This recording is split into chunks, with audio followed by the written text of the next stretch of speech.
anything you want, tell your subconscious mind you already have it. The stronger the emotion you feel, the more impact it's going to have in your subconscious. You have to do this, people. This is a very, very, very important part of manifesting, is the subconscious mind. Thank you all. Lesson 7, frequency, vibration, and the law of attraction. This is so important. All of these lessons are important. So get your notepads out, take down some notes, because this one is a major one. So like we said before, everything is vibration. Everything is a vibration. Everything is a frequency. Everything is made out of light. Light is vibrating at a certain frequency. And within the realms of energy, the way how it works is that you attract what you put out. So you are what you eat. You are what you think. Whatever you put out is what you are going to get back. So it's like praying. If you pray from a place of negativity and suffering, you will get more back. You have to believe and become the frequency of what you want. Everything you already want exists as a state of frequency. Think about that. The thing that you want is a thought. Everything is a thought. Everything exists as a thought. What you want is a specific frequency. And you can experience that frequency before you even have it, before you even achieve it. You can become one with that frequency, with your mind and emotions. And this is the power of your mind. The power of your mind is that it can tune itself to anything, anything. So you can tap into the frequency mentally and emotionally before you have something. And this is how you become the frequency and attract it to you. Like I said, whatever energy you put out, you get back. So if you become that frequency, you're going to influence magnetic fields, which is magic, mag. You're influencing magnetic fields, which is magic, through frequency, through thoughts and emotion.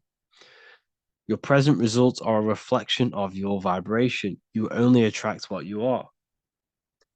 Everyone in your external world is a result of your vibration, and your vibration is a result of your thoughts and emotions.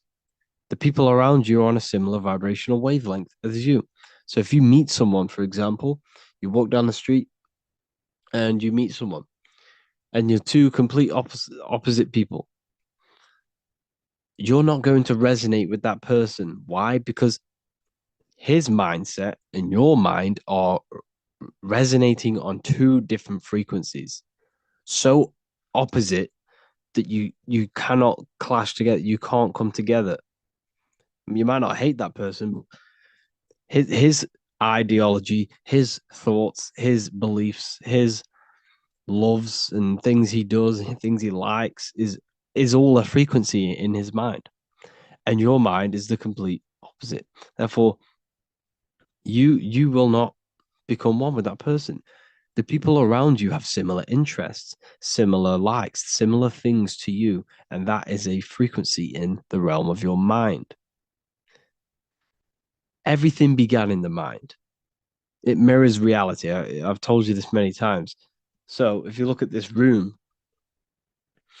everything you see in this room did not just appear there physically. It began in someone's mind.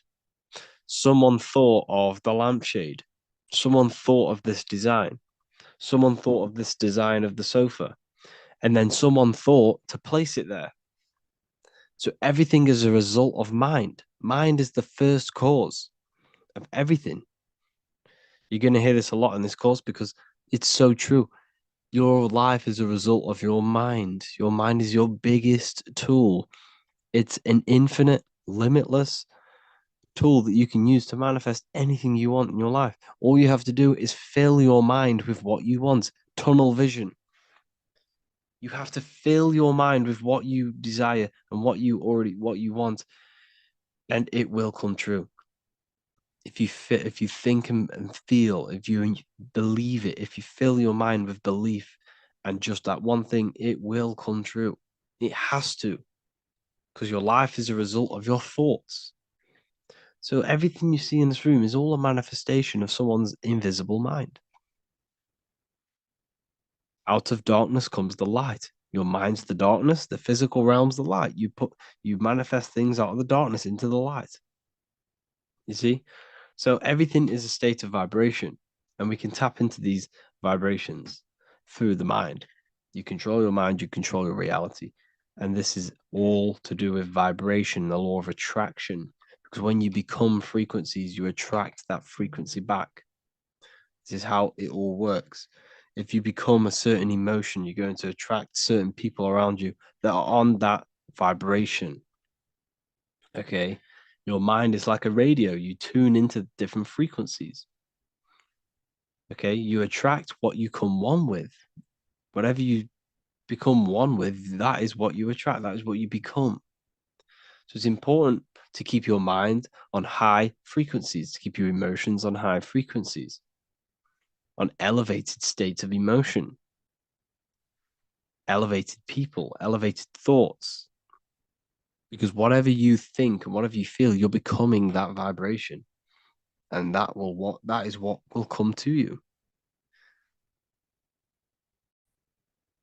Hello and welcome. Today we're going to be talking about dopamine and how dopamine is ruining your life and what it is and how it's triggered. So, first of all, everything in this matrix that we live in, everything in this system is specifically designed to trigger your dopamine. Now, the people who are running this matrix understand the human body, they understand the mind, they understand how your body functions on the deepest levels. So, these phones, these apps, everything you can see in this matrix was designed by very, very, very intelligent, illuminated people who understand how these functions work within the brain. And they are using this against you, okay, to keep you a slave to the system. So, what you must understand that there are three major glands in the brain. You have the thalamus, the pineal, and the pituitary gland. The pineal represents the masculine, the pituitary represents the female, the sun and the moon. Now, the pineal gland is an organ situated inside of the brain that secretes melatonin, serotonin, and dimethyltryptamine. So essentially, the hypothalamus, or the thalamus, is what releases dopamine. Okay, so dopamine is produced in the brain, and it is basically the body's reward system. And the matrix, or everything you see around you, is designed to trigger and overstimulate your dopamine and trigger your body's reward system. Okay. So dopamine triggers the brain's reward system. So starting with your phone is the biggest dopamine hitter ever. And it is basically the enslavement of your mind. You see, your phone is a digital footprint of your mind. That's why it's called an iPhone. The I is the inner I within you, your consciousness, your mind. And that mind of yours is now being digitally tracked. Of every thought you think, you're manifesting into that phone. Okay. And it's tracking your mind. And this is how AI has been created. They did not create AI. AI is an artificial intelligence created by us because we have fed our minds into these digital phones, which has recorded how our minds work, which has then they have put together to create algorithms to create an artificial consciousness, which is AI. Anyways, that's another video that we can go into. Your phone is a destroying you. It's actually destroying your mental health. So you have notifications all of the apps, all of the notifications, there's so much going on. There's so many bright colors on the screen. The brightness is very high. There's blue light coming off it. You have thousands of different apps, thousands of different notifications coming through. All of these notifications are making you feel on a subconscious level that you are needed. Okay. And it releases dopamine within your brain. That's why these phones are so addictive, because they are triggering your brain's reward system, and your body thinks that you are doing something good. And this dopamine within you it makes you feel really good. Okay. Likes on your posts, on your Instagram posts, every time you get a like, every time you like a post, every time you hear music, is releasing dopamine within your brain. Information, so every reel that you are scrolling is releasing dopamine. And this is why a lot of people are getting depressed. It's because their dopamine is so high that when they get off their phone, they can't enjoy their life because their phone is giving them rewards of doing nothing, of sitting there on your phone, is giving your brain rewards, and it's tricking your body and mind that you are doing something good. Okay. Talking about your dreams. So let's say you want to become a millionaire, and I go to my friends and go and tell them all, oh, I'm going to do this, I'm going to do that, I'm doing this and I'm doing that to become a millionaire. That actually releases dopamine in your brain when you're telling people this. This is why you feel so good when you're talking about yourself. Try and always put the focus on other people. That's another social tip, actually. When you are talking to people, the secret to communication is to get them talk about themselves, because it releases dopamine in their brain. And this way, by getting people to talk about themselves, it's a great way to open up with people and gain connections and gain great communication skills, because people have never ending words talking about themselves. So never talk about your dreams to people. Never talk about what you're going to do or what you want to do, because this will release dopamine in your brain, telling you that you have already achieved this goal when you haven't even got it. So what it's actually doing, it's tricking your brain, thinking that you've already got the dream, the £1,000,000, and you're less likely to go and get it after that, because your brain already thinks it's got it. And your subconscious mind takes every word you think, every word you say, literally. It takes everything you say like as truth. Okay. It's very important so that you don't, talk about your dreams to people. Sugar is a drug. Did you know if sugar uh, was illegal, it'd be a class A drug? It would be a class A drug. It's so addictive. It activates the brain's reward system, dopamine. That's why it's so addictive, because every time you eat this poison, it is fruit sugar is not poison. That's very good. It has fructose, and your body runs off the energy of fructose. However, this sugar, this artificial sugar, is destroying you because it's making you feel like you're doing something good. And that's why it feels so amazing. That's why it's so addictive. That's why sweets and chocolate are so addictive, because there's so much sugar in this stuff. It's activating the brain's reward system, making you become addicted. Masturbation is the worst one ever. So look at the matrix from my point of view now. You have sugar in every piece of food. You have free websites for porn to see any woman or male that you want to see. You could see the most, stunning girl on there at the click of your fingers. You can get that for free. Okay. So when something is free, you are the product. You have to understand that you are the product. What are they gaining out of you if they are giving something for free? First of all, they're gaining your information, your IP address and stuff like that. And they're getting you weak, because releasing dopamine, orgasms are the best feeling a human can feel, or any living being can feel. An orgasm is the best feel. There's nothing that can top an orgasm unless you're taking synthetic drugs like heroin or something like that. But orgasms are the best natural way to get the most amount of dopamine in your brain, in your body. That's why it feels so good when you orgasm. So if you are doing this on a daily basis, it releases so much dopamine in your brain, like, and I mean like so much. You you what? How can you enjoy little things in life? This is why a lot of people are so careless because they're scrolling their minds away silly on their phone, which is releasing dopamine. Then they go and eat some sugar, which is more dopamine. Then at night time, they're logging onto porn and getting a load of more dopamine.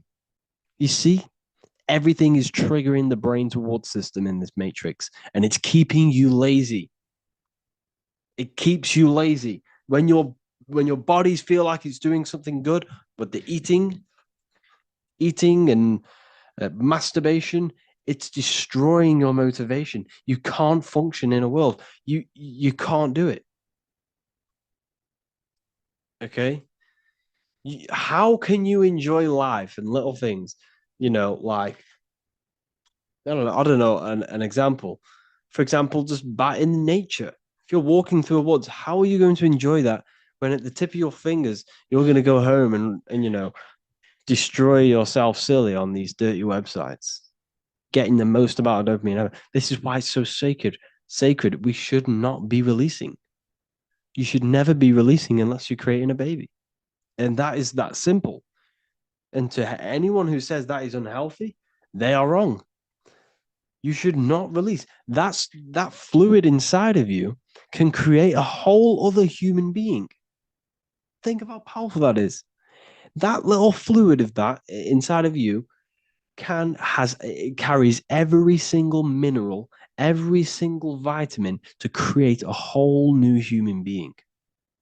And you are just going to go waste it. And that's why it feels so good when you get rid of it. But it's actually killing a part of you every time you get rid of it.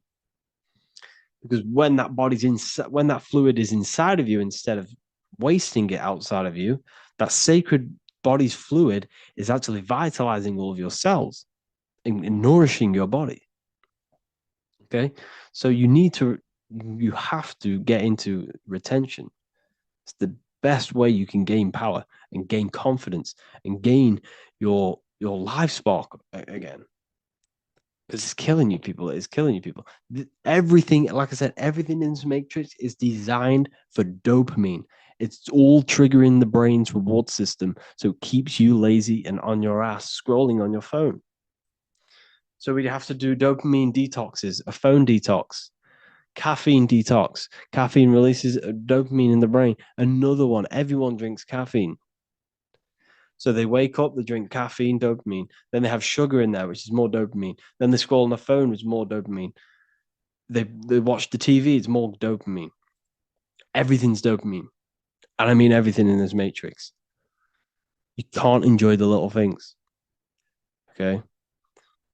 Exercise. And so instead of doing these things, instead of having all this dopamine, you need to go on a detox. Okay. You want to exercise. This is natural dopamine. You want to activate the brain's reward system when you have earned it by running or not eating all day, then eating at the end of the day. This is natural dopamine. If you're eating all day, then you have no drive, you have no motivation. This is why I keep myself hungry whilst I work through the day, because it gives me that drive. Okay. Meditate, drink natural water. Goal setting. This is the most important. It gives you drive. It helps you gain focus. It gives you that straight path when you are getting rid of this dopamine. So I advise every single one of you, turn off your phone, turn off TVs, anything that gives you pleasure. And I mean anything, food, like your phone, TV, notifications. What else have we got? Gaming. Get rid of it all. Music. Music is another one that gives you dopamine. Talking about your goals. Get rid of all of this. Do a dopamine detox. This will definitely help you in your life, help you gain mental clarity. It will give you a perspective that you've probably never seen before, and yourself that you've probably never seen before. And it's another way to grow and elevate your mind and grow in life. Hello, people. Today we're going to be talking about the secrets of the human heart. Everything they told you about the heart is a complete lie. There's secrets behind it, and you're going to find out why. And it's very important that you understand that the heart is not a pump. It's not a pump. They lied about this. The lungs is a pump. The lungs is what pumps the blood around the body. It's the oxygen. Oxygen is reacting on the blood. Now, what do you use to use a pump? You use air to pump things up. That's what your lungs are. They use air, oxygen. Now, oxygen carries magnetism. If you pour liquid oxygen between two magnetic magnets, you find an attraction, as you can see here. So this attraction proves that there is magnetic principles within oxygen, liquid oxygen. So when we breathe, we are essentially breathing in magnetism. Magnetism is the force driving this world. So your heart is a chestahedron. It's a seven-sided shape in geometry, and each side is pretty much equal. It's a chestahedron. Look at the word chestahedron, chest, where your heart is. And it looks very, very similar. So this is the sacred geometry of the heart. And when a chestahedron is placed in an angle, when it's placed in a box, a cube, it sits at an angle of 36 degrees off center. This is the same angle which the heart sits within the chest. That's why it's called a chestahedron, because that's what the heart is. It's a chestahedron. And when you place a chestahedron into water, it causes a spiral. It causes a vortex motion, because your heart is essentially a vortex generator. So the heart is not a pump, it is a valve. This is where blood goes into. And when the blood goes into the heart, this is what causes it to vortex, because the heart is in a shape of a vortex. Look at the tissues, everything's wrapped around, everything's spiraled. See this here? This is the spiral of magnetism. So all of the valves and the cords and the fibers are all wrapped around each other. It's a vortex. And if you take off the tissue of the heart, you would see this. Kind of looks like the Holy Grail. And this is essentially the vortex spiraling of the heart tissues. And if you unraveled the heart, because your heart is one tissue, it's one muscle. Look at it here. This is a heart unfolded. And it's just spiraled together to create this. That's what the heart is. So the heart's tissues is spiraled here, and the heart itself is all wrapped around each other in a vortex, in a spiral. Because all spiraling is all to do with magnetism. So the heart is a vortex generator. The heart takes blood, so blood enters the heart. The heart charges this blood. It reacts with the heart. The blood is turned into the heart moves through the blood moves through a vortex motion within the heart and then goes back out of the heart. So there is something going on inside the heart which is very, very crucial that we might be missing. So the heart is spiraling blood, and there's a reason why it's doing this. When you spiral something, it gives it more energy. It gives it more frequency, more energy, more force behind it. So by spiraling the blood, it's turning blood into plasma.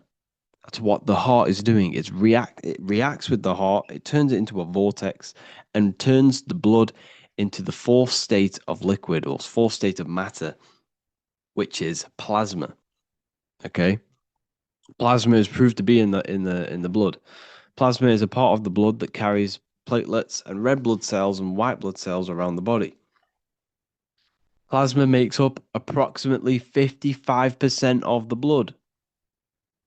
So plasma is a state of matter, which they'll never tell you about because they try and hide plasma as much as possible. It's ionized gas. And that's what's going on in the heart. The heart is a vortex energy generator for the blood. And the blood and the body is being fed by plasma energy, the fourth state of matter. And if you go and read the Emerald tablets will tell you this exact same thing. Emerald tablets of Thoth. They're supposedly thousands of years old, or it was supposedly written by Doriel, who was an occultist. Apparently, he translated them. Either way, he was an occultist. So it's either written by an occultist or it's actually 100,000 years old.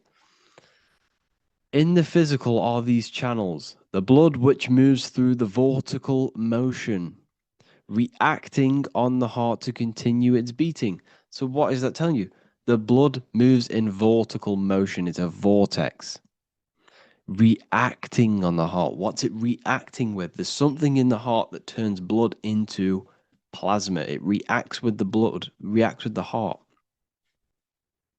Then it says magnetism, which moves through the nerves paths, carrier of energy to all the cells and tissues. So your body's being fed by magnetism, people. They'll never ever teach you this in school.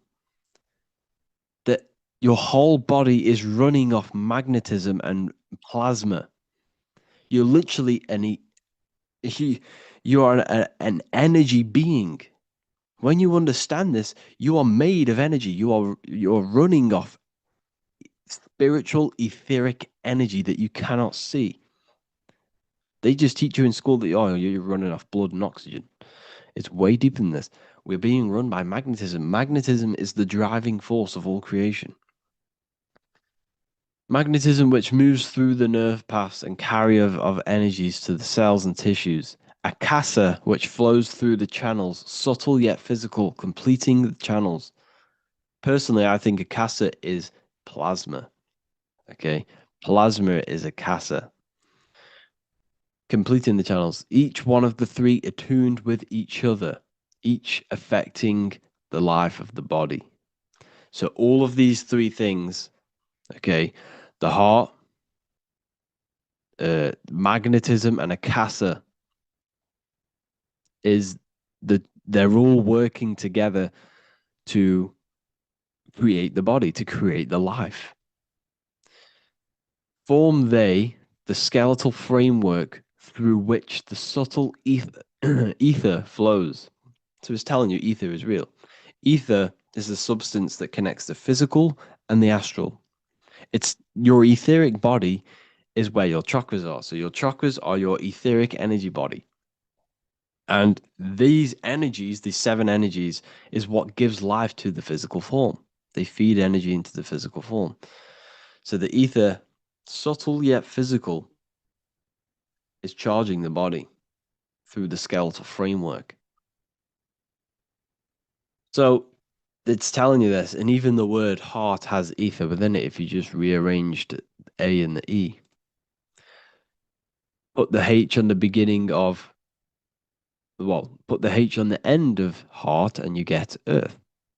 Because what the heart is actually doing, it's taking the energy of the electromagnetic field around us, which is everywhere, that everything is filled with magnetism and electromagnetism. The Earth is a giant electromagnetic torus field, and all of this energy from the center is feeding directly into your heart. Because the center of this Earth is the heart of the Earth. The center of you is your heart. And the center of the aura borealis, whatever you want to call it, this energy that's emitted from the center of this Earth is feeding directly into you, and your heart is transmuting this energy from the earth to react with your blood, and your blood is then feeding your physical body through plasma. That's what's going on. You yourself and your heart is directly connected to the earth. That's why your heart rearranged its earth. You're directly connected to the cosmos. Everything they do to poison you and give you all this stuff is to keep you disconnected from the universe. You yourself are the universe. Your body is directly in correlation electromagnetically with the earth. So the heart is the balance. That's how you connect with things, through the heart.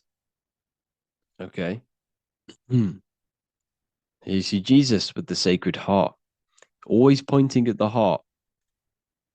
Matthew 6:21, for where your treasure is, there your heart will be also. What's that telling you? What's your treasure, your goal, what you're doing in life? There your heart will be also, because your heart is a guide through this lifetime. Your heart has an intelligence. Every single organ in your body has consciousness, and you think with it. You can think with these different organs. You can think with the brain. You can think with the heart. You can think with, the reproductive area. That's why, everyone always says you're thinking with your penis. For if you're a man, you know about this. People say that. That's just a saying, but it's true. You think with these body parts, people, and your heart is a guide. It knows everything that's right. It knows the things that you need to do. So that's why your heart is called a chest, because your treasure chest is in the chest. Sorry, your treasure is in the chest. And what's the treasure? Your heart. All of the wisdom, all of the understanding, all of the guidance is inside of that heart. And you need to follow your heart. That's why we say follow your heart, to find your treasure in this life. Find your purpose. That's what your treasure is, your purpose in this life. So the heart is also producing your electromagnetic field around your body. And the heart is all to do with emotion. So thought happens in the mind, which is not the brain. Then the thought in the mind produces brain activity, electrical signals, and then these electrical signals are sent to the heart, which produces an emotion. So essentially, the brain and the heart are directly connected. You need to sync them. You need to sync the brain and the heart. Why? Because you need to be thinking with emotion behind it. If you think with lack of the heart thinking, also, if you think without the heart, you are only thinking for yourself and not for the empathy of others. You have to think before you take action of the emotion of others, and have thought of people's feelings behind. So you must sync the heart and the brain. The actions you must take must be in line with your heart. Your heart tells you everything. Before you do something, you can feel whether it's right or wrong. You can feel it deep down within you. When you quiet in your mind, you can feel it. Where if when you're doing something wrong, especially when you're a child, because as you get older and you constantly do negative things, then yes, you can block out the heart completely. But deep down within people, they know what they're doing and they know whether it's right or wrong. You feel horrible when you do something bad.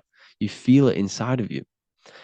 And Manly P. Hall said, every time you go against the heart, you are destroying your electromagnetic field. It kills the magnetism of your body every time you go against it. Obviously, I don't know if this is true, but I agree with this. Manly P. Hall was an enlightened individual who understand the anatomy of the body, understand all of the occult things. And essentially, every time you go against your heart, you are killing the magnetism of your body, your cells, and everything about you. Because your whole body is magnetic. You have magnetic attraction all over you. So there's a saying, well, obviously in Christianity, what happens in heaven happens on earth. Well, what happens in the brain happens in your heart. Heaven is the head, earth is the heart. Every thought you think produces an emotion in the heart. Every single thought triggers an emotion. When people say they got a broken heart, because all of that emotion is in the heart. Not in the heart, but in the invisible intelligence behind the heart. You must understand there's a consciousness, an invisible spiritual consciousness behind every physical thing. So your brain is dual, your heart is single. Your brain consists of two hemispheres. So when it comes to decision making in the brain, there can be confusion between the left and right hemispheres. This is why people are confused. But the heart is a singular organ. And if you go onto Google and type in brain cells found in the heart, there are 40,000 neuron cells in the heart, the exact same cells which are found in the brain, in the cranial brain. This means that your heart is essentially a brain for your emotions. That's what it is. And your emotions tell you what is right and what is wrong. So every thought you think produces an emotion, and whether that emotion is good or bad will tell you whether something is right or wrong. So the heart is the guidance through this life, and your higher self resides in the heart. You have to follow the heart. You have to do what the heart tells you all the time. So I hope you enjoyed this video, people. Please feel free to contact me if you have any video ideas or anything like this. And welcome to the university. I look forward to connecting with you all.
Witchcraft and magic. So today we're going to be talking about this and discussing a few things on how magic works, what it is, and how it's not what you truly think it is. So all of these films they showed you in the past, like Harry Potter and all of these other things, they are to fantasize this thing, to cover it up, to make it look like a myth.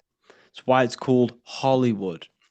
So all of these films are mainly produced in Hollywood, which is from the holly wood, the holly tree, which is the holy tree.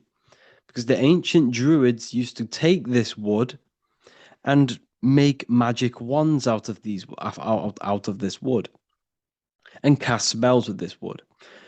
Because each wood has specific virtues and specific things energetically. For example, you can use different herbs to treat different illnesses because they all hold different mineral content and different energetic principles. So all of these different woods and these different materials the ancients used, they understood their virtues. So the ancients would use holly wood or the holy wood because this was the most powerful wood to use to make a wand out of. And this is ancient druidic magic. Now, Hollywood is what casts spells into the minds of the masses through these films or hidden messages. And what these films actually do is that they sink the minds of the masses. All of our minds are watching this singular film, which is sinking our brains, sinking our minds, sinking our perception. All of us are thinking the same thing when we're watching these films, and they're putting all of these subconscious programs into the people who watch these films. So it's a hive mind. They're trying to make a hive mind. Now, here you see Jesus with a wand. Jesus with a wand. You can look into this yourself. You type in pictures of Jesus with a wand or Moses with a wand. They always hold wands because these people were magicians. If they existed, they were magicians. The ancients were obsessed with these magical arts, these energy arts, and using energy to manipulate it for gain. So when holding a wand, what you're actually doing is you're using the body's energy because your body is emitting countless amounts of energy. You are a light energetic being, and you have these meridians in your body which electrical energy flows through these meridian lines. This is why we wear certain copper bracelets. You know, if you look back at the ancients, they were kitted out in silver, copper, gold.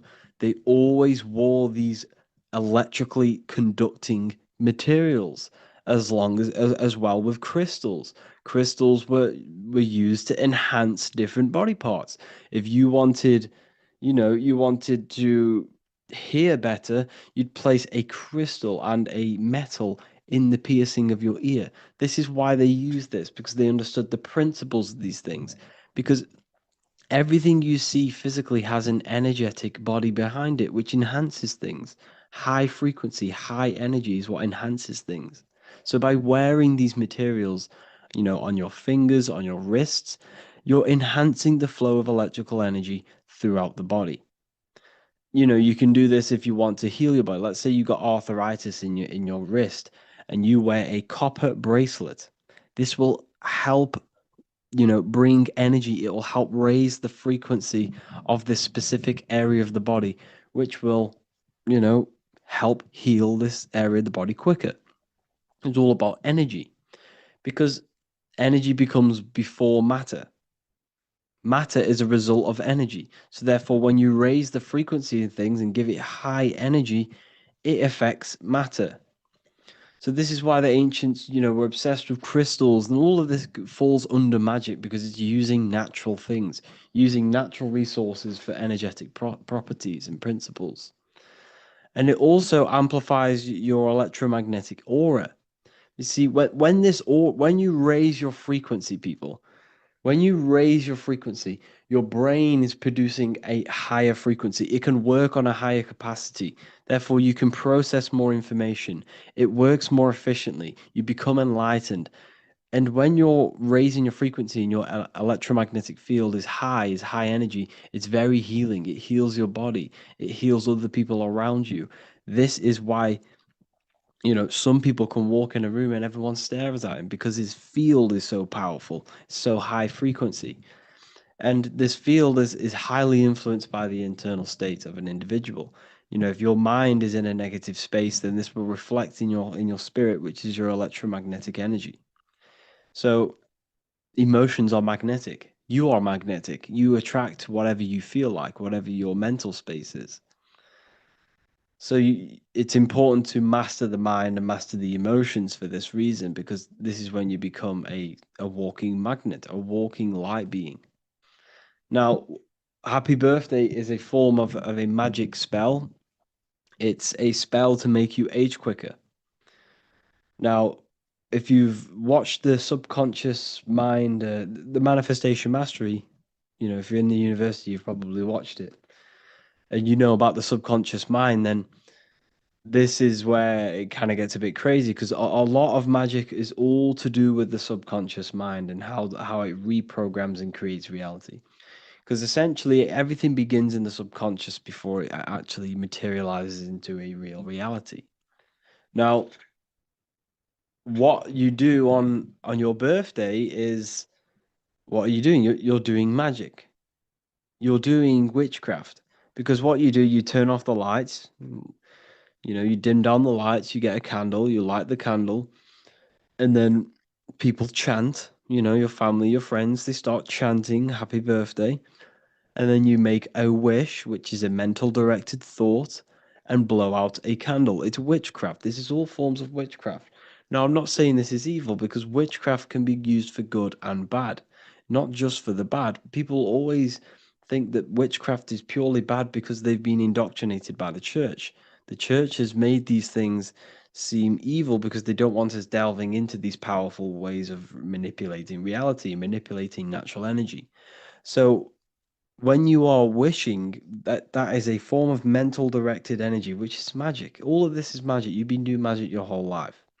Now, when you make the wish, you don't tell anyone, which is another occult virtue. You shouldn't be telling people things that you want to create into manifestation, into a reality, because people can direct negative mental energy towards this and slow this manifestation down. Because also, when you release, right, when you release what you want to do, when you talk about your goals to others, this releases dopamine in your brain. And your brain is now thinking that you've already achieved it just because you've talked about it, which is then keeping you less motivated to actually achieve this goal. So this is why you feel so good when you talk about, your goals to people, because it releases dopamine in your brain. But anyways, so what this is doing is, happy birthday. It's making you age quicker. You see, the body follows the mind. The mind is the powerful tool. The mind is Jesus and his 12 disciples, the 12 cranial nerves in your brain. There's always the one around the 12. So the mind controls the body, and every thought you see, your thoughts are present in your body. Your body is a reflection of your thoughts. If you are very unhealthy, this means you have thoughts of eating junk food, and it is now reflecting in your body. You see, you can tell the way you can kind of get a glimpse of someone's inner world by looking at them because they are a reflection of their own internal state. If someone is very strong, muscular, ripped, you can see this person. You can see this person's mental energy manifested in his muscles. You see the discipline. So your body's a reflection of the mind. Now, the English language is riddled with hidden spells. This is why we say, "How old are you?" Now, when we say, "How old are you?" this is subconsciously, going into your subconscious. You might not consciously think, "Oh, I'm not old," but subconsciously, the subconscious mind picks this up and says, "I am old. I am old," because it manifests anything that you put into it. It takes everything as truth. So when we say, "How old are you?" we are saying we are old, which is then man, not having a dramatic effect, but it will make you age quicker. These little things all add up. You see, the subconscious is like a garden, and every thought and word and emotion is a seed which grows in the mind of the subconscious, which will then blossom into a material reality, into a fruit. You shall know them by their fruits. It says that in the Bible. So when we say, "How old are you?" we should be saying, "How young are you?" Because this is another, English has been manipulated in ways to trick your own subconscious into these spells. This is what spelling is. Your words are spells. They cast three-dimensional sound waves. Every word you say is casting a three-dimensional sound wave or an electromagnetic torus field. Every single word you say. And what is reality created of? And that is electromagnetic fields. You are creating atoms. Your body is an anatomy because your body is a giant atom, an electromagnetic field. So the next one is these planes. We must all understand these planes, is how the physical plane is a result of these higher planes of consciousness. You have the Buddhic, which is nothingness. You have the mental, which is the mind and thoughts. Then you have the astral, which is imagination of the thoughts. And the etheric is the energy of the imagination. And the physical is the physical plane you see around you. So everything you see down here is a reflection of these higher planes of consciousness of thought. So everything down here is manifested through thought. That's why it's called a government. They govern your mentality, your mind, because they understand the mind is the root cause of reality. So everything the government tells you is essentially manifesting your own reality. This is why you go to school and learn their indoctrinations, their information, because their information is going into your mind, which is then manifesting your reality. So you know, we are they are not manifesting the new world order. You and the collective consciousness is manifesting the new world order through believing their indoctrinations, through believing that there is going to be climate change. There will be climate change because we are all believing it. The whole world around you is a result of mind. The mind interacts with the quantum field around you. Your consciousness interacts with the quantum field. Everything is a reflection of yourself. Now, humanity as a whole has a giant, and I mean humongous, spell put upon us. I can't tell you how big this spell is.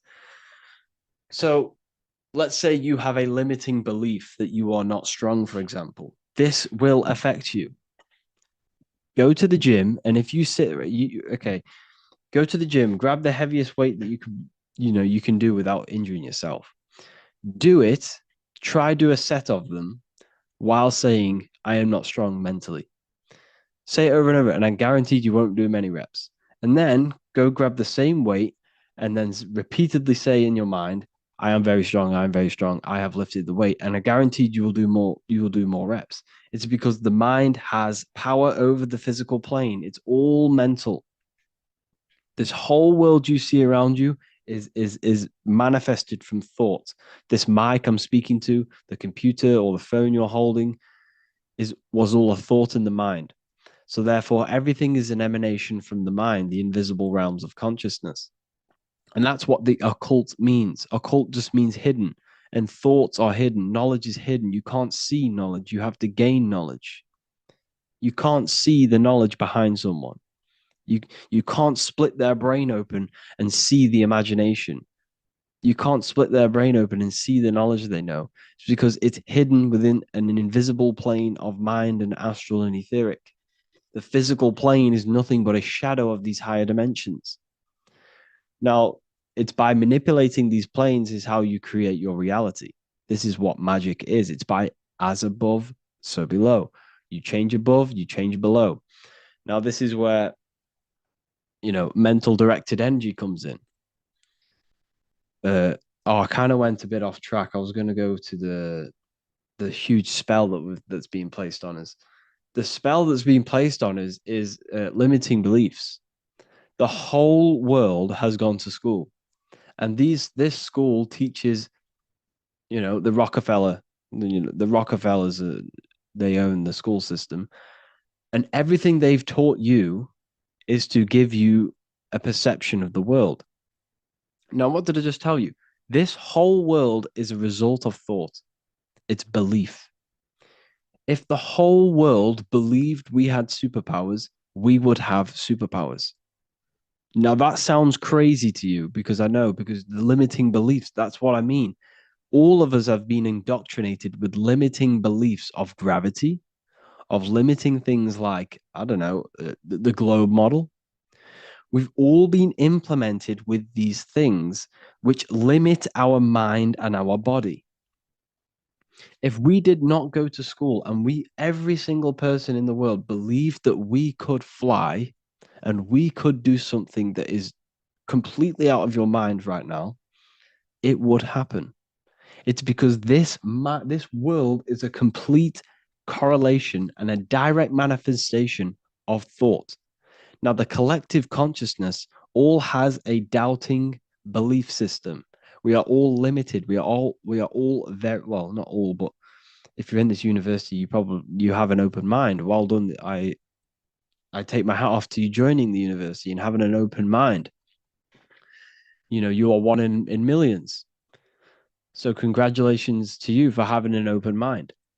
So, but for example, for the rest of the world, like they are all limiting, which is affecting our consciousness, your consciousness, and my consciousness, because we are all connected on a mental level.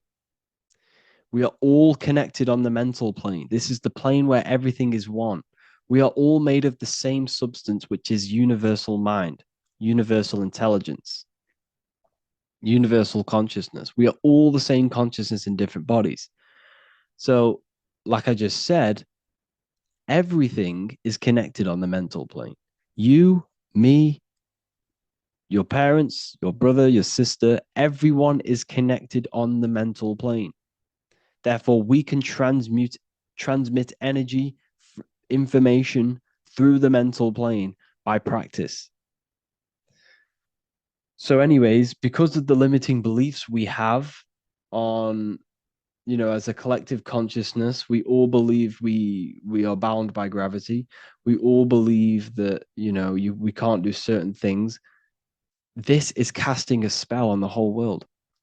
It's because these thoughts we have in this mental plane here, okay, these thoughts we have here is then turning into imagination.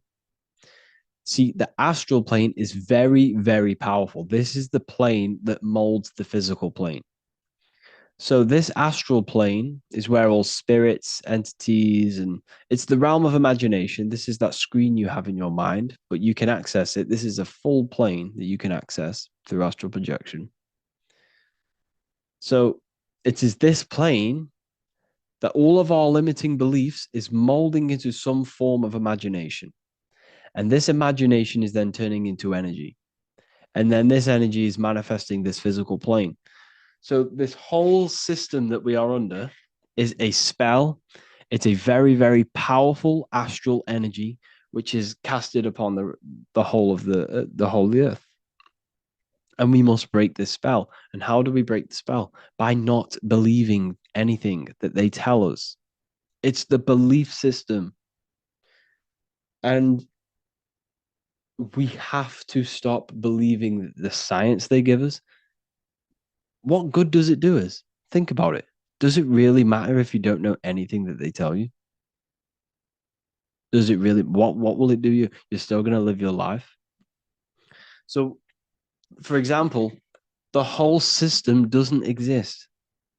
The system, it only exists because we believe it exists. Money only exists because you believe it is true. It's a piece of paper with words written on it.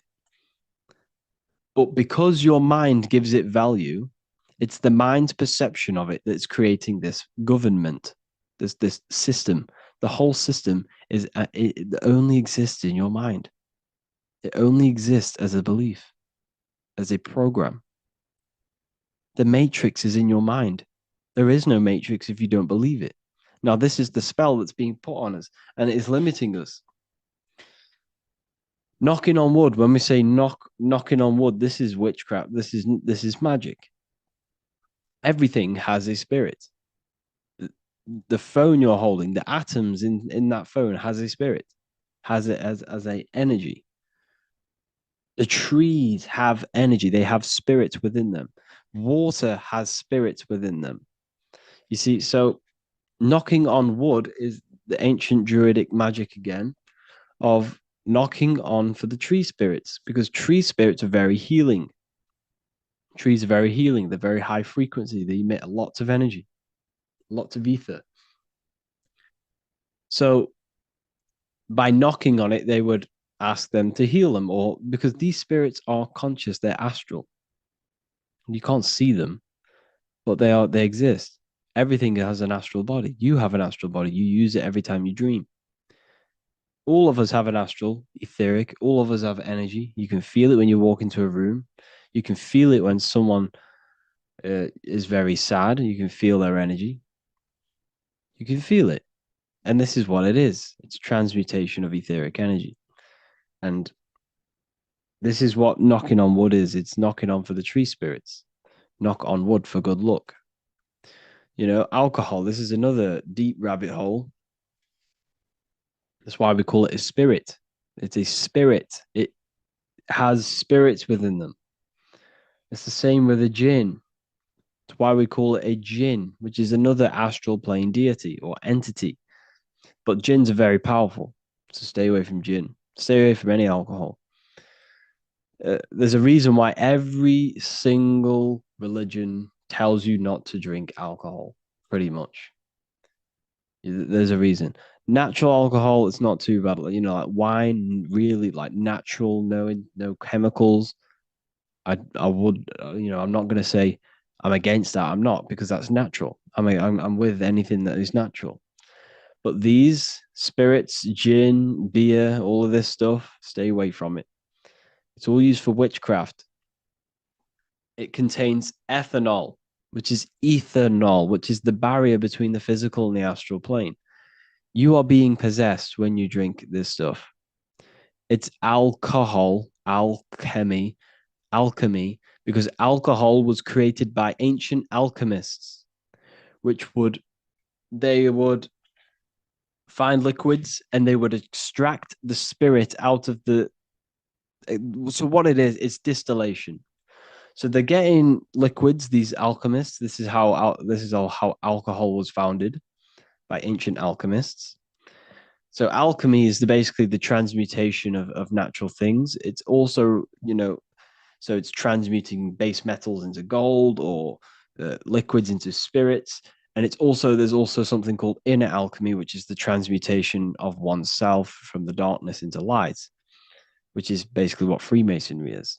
But so you have inner alchemy and outer alchemy. But that's what alcohol is created from. It's created from alchemy. And then what they were doing is extracting the spirit from liquids and making a potion. It's a potion. You know how on Minecraft you can get them potions and run around really quick if you drink the potion, or on these ancient films where they drink the potion and die, or they have magic powers. That's what it is. It's all alchemy. It's all magic. And you can get different potions for different things. If you want to run quick, there's potions for that. If you want to feel strong, there's potions for that. This reminds me of another book that I read, which is inside of the library, called the Three Books of the Occult Philosophy, which talks about magic and occult virtues. And basically, everything has an occult virtue. For example, bears are very, very strong. Owls can stay up very, very late. What's another virtue? Cats can fall from very high distances, which humans can't. So every animal has a virtue which they carry, and that virtue is in the ether. So, for example, the ancients would take bear hearts. If they wanted to feel very strong, they would hold the heart of a bear, and this would give them that virtue. They'd be stronger. Or if they wanted to stay up very late all night long, they would hold the heart of an owl, and they would not go to sleep until they could not fall asleep unless they moved that heart out of their electromagnetic field. It's because it holds etheric energy and it holds the information in the ether. So this is what occult virtues are. So eating meat, yes, it's a form of witchcraft. You're eating the virtues of animals. You're gaining virtues of animals. This is why they promote it. They promote flesh because they want you to become an animal. You are what you eat. That's why we say that, because of these virtues. So if you eat fruit, you become very electrical, you become very alive. But if you eat meat, you become very dead and unelectrical. And you will gain the virtues of these animals. They want you thinking like an animal. You're not an animal. You're a divine human being who can gain access to higher planes of consciousness. Animals can't. They have no self-reflection. They don't know they exist. Humans do. So that's what occult virtues are. So when you're drinking alcohol, the occult virtues of alcohol and these spirits is it's a potion for aggression and and sex. That's what alcohol is. That's why when you drink alcohol, you become very aggressive and you desire sex. It's because these spirits that enter you, because how it works is that you're weakening your electromagnetic field. Where is it? You're weakening this field. Okay, so when you drink alcohol, it's very, very low vibrational. And you're consuming the ethanol, which is ethanol, which it lowers your frequency, And when your frequency becomes that low, your field becomes very weak, which allows spirits and energies to enter your body and become possessed. And this is why when you drink too much, you will black out because your soul, your mind will leave the body because it becomes that toxic and low vibrational, and you are fully possessed. That's why you do such dark things and weird things when you're drunk, because you're not in full control of your body. You're possessed by an entity. So the whole world is running around drinking potions of magic, of ancient alchemy. That's what's going on. That's why the world's so messed up. It's because everyone's drinking potions. Everyone's drinking these potions, which, you know, with the virtues of sex and anger. And look at the world. What's the problem with it? Sex, anger, and religion. That's the main three problems of this world. So there's a pub on every corner. You can get alcohol in every shop, you know, because this is what spiritually attacks you. It keeps you low vibrational. It keeps us divided and conquered, keeps us against each other. This is another spell that's been put on us, drinking potions. We're drinking potions. That's what it is. It's insane when you see it like that. You see, like I said at the beginning of this video, witchcraft never disappeared. It never went. It was just veiled in myths and veiled in stories and movies from Hollywood. They made you think it was a fantasy. You've been doing it your whole life. You've been doing witchcraft your whole life. Every one of us has taken part in, you know, if you go to concerts, you'll go into rituals, you go into energy harvesting rituals. If go and watch The Weekend, he's always doing rituals on the stage. People getting possessed, people dying in the crowd. It's very low vibrational. It's all we're being ran by wizards and warlocks, and we don't even realize it. They've made us think all this stuff is woo woo and pseudoscience. It's not. This stuff is real, and we're doing it. It's that in your face that you can't see it. So alcohol, the word alcohol is alcool in ancient Arabic, which means body eating spirit, and now in Arabic it's algol, which means demon. Algol means demon in Arabic, which means alcohol. It's insane. So we're drinking demons and spirits in the sorry, and a little bit in the astral plane. So your body is becoming a vessel for demons and spirits by drinking these consciousness altering potions. That's what it is. It's a potion that alters your mind and alters your consciousness, lowers your frequency, and allows things to come into you. Now, you can use these planes to your advantage for magic. You can practice these magic rituals. And the way to do that, if you go to the meditation section and listen to the hemisync tracks, you don't have to do the full meditation. But what I do, I use them tracks sometimes. Listen to them, gain into that state where your consciousness is raised just slightly out of the body. Okay. So you want to do the meditation until you feel you are the pure consciousness and you no longer right. So if you've done the meditations, your body, you can't feel your body because your body is that still and that relaxed. You can't feel your body. You're just pure consciousness. And when you are in that state, this is when you are in, more than likely you're in the astral or the mental plane. Okay. This is when you're pretty much inside of the subconscious mind. You're no longer in the conscious, you're in the subconscious. And when you're in this state, this is where the power is. This is where you can start to imagine things. Now, this is very, very important that you be very careful about what you want to imagine. When you are in them realms of the subconscious and you're in a lifted state of consciousness, you no longer feel your body. This is very, very important because whatever if you're trying to manifest someone into your life, for example, and you go and think about this and you imagine them and you picture them in your life in this state. in this state, this can have a very, very bad effect on you. You're programming your subconscious. Now, you got to be very, very careful. You got to make sure that your intent is a good intent. If you have a bad intent, do not do this, or else you'll program your subconscious with a bad intent, and it will come back and bite you.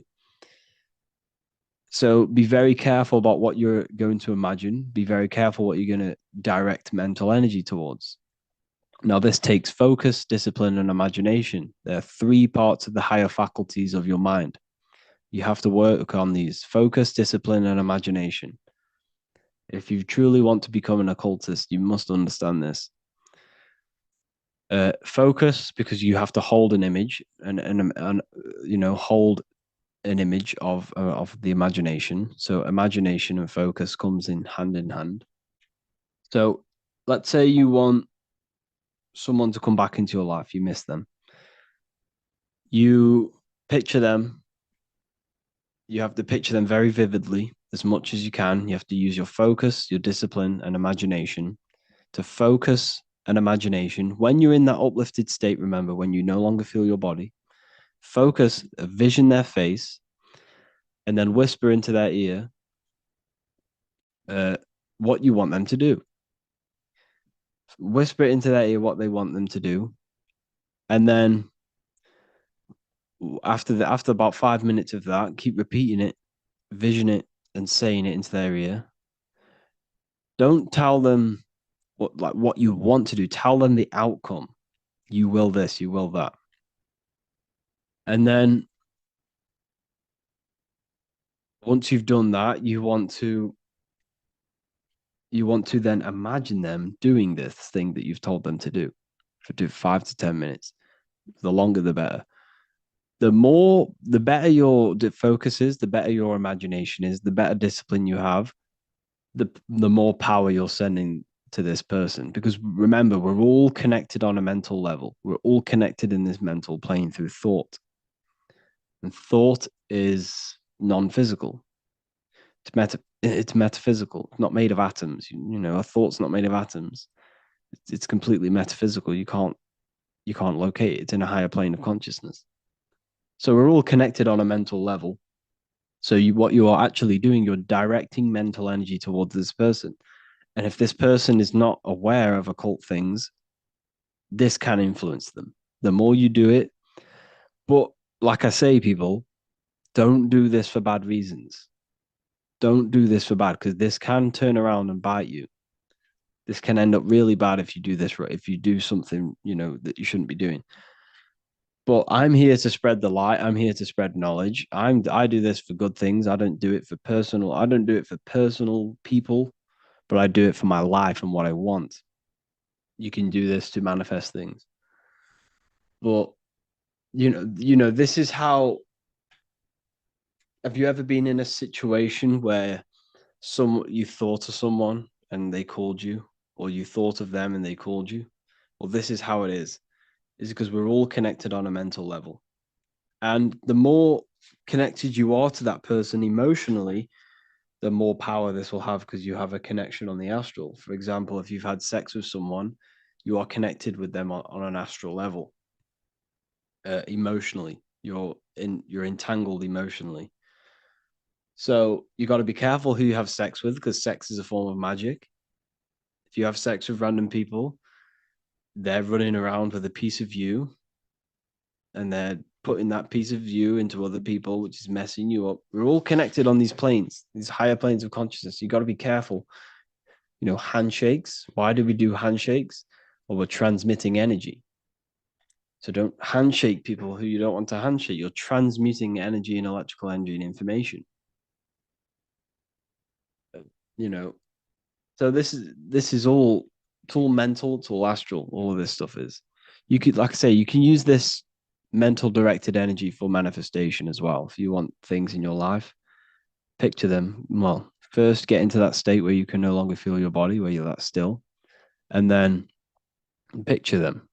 Picture the reality you want, and then use your emotions as well. Your emotions are very powerful. Feel it. Feel the reality you want. Now, this works better on a full moon. Now, the full moon is very powerful, very, very powerful. They don't want you to know about the full moon. They don't want to know you about the moon. All they tell you about is the sun. They tell you the moon's just a piece of, a piece of rock. The moon is very, very powerful. The moon has an effect on your psyche. So when it's a full moon, things sound louder. When it's a full moon, people are way more emotional. People are more reactive. People are more crazy. If you ever notice, there's always things going on. There's always bad things and crime go up on a full moon. It's actually recorded. There's more police calls and 9/11 calls or 9/9. There's more of these calls happening on a full moon. This is actually recorded. This is a true thing. It's because the moon enhances your mental state.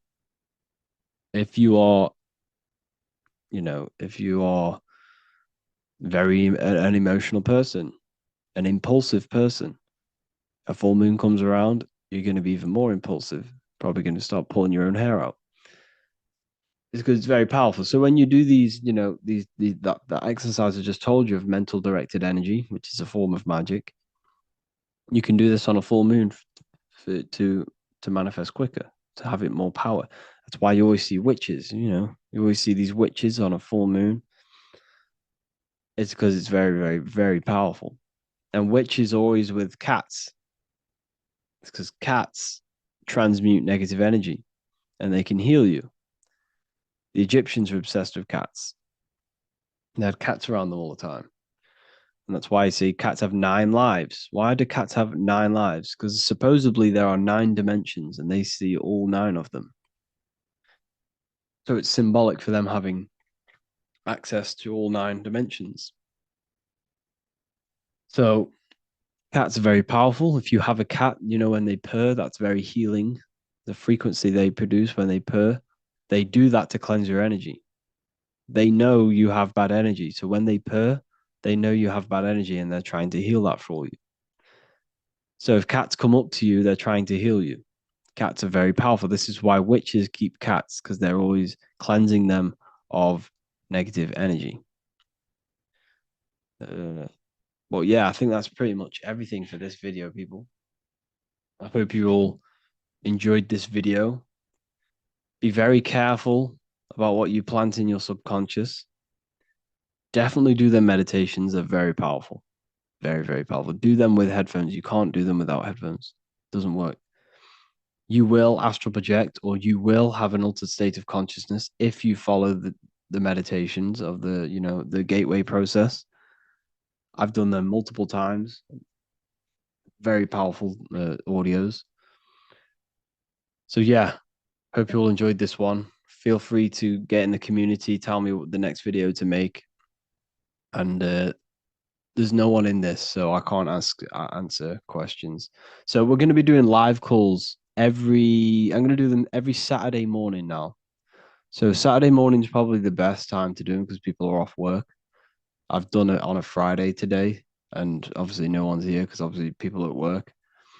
So I'm going to do them on Saturday mornings at like 10 o'clock UK time. They're going to be live calls every week from now on. Thank you all for joining the university. It's been a pleasure to share this knowledge with you. Have an amazing day. Lesson 12, sigil magic. So what are sigils? Sigil is a symbol, same thing. And it represents something corresponding with your mind.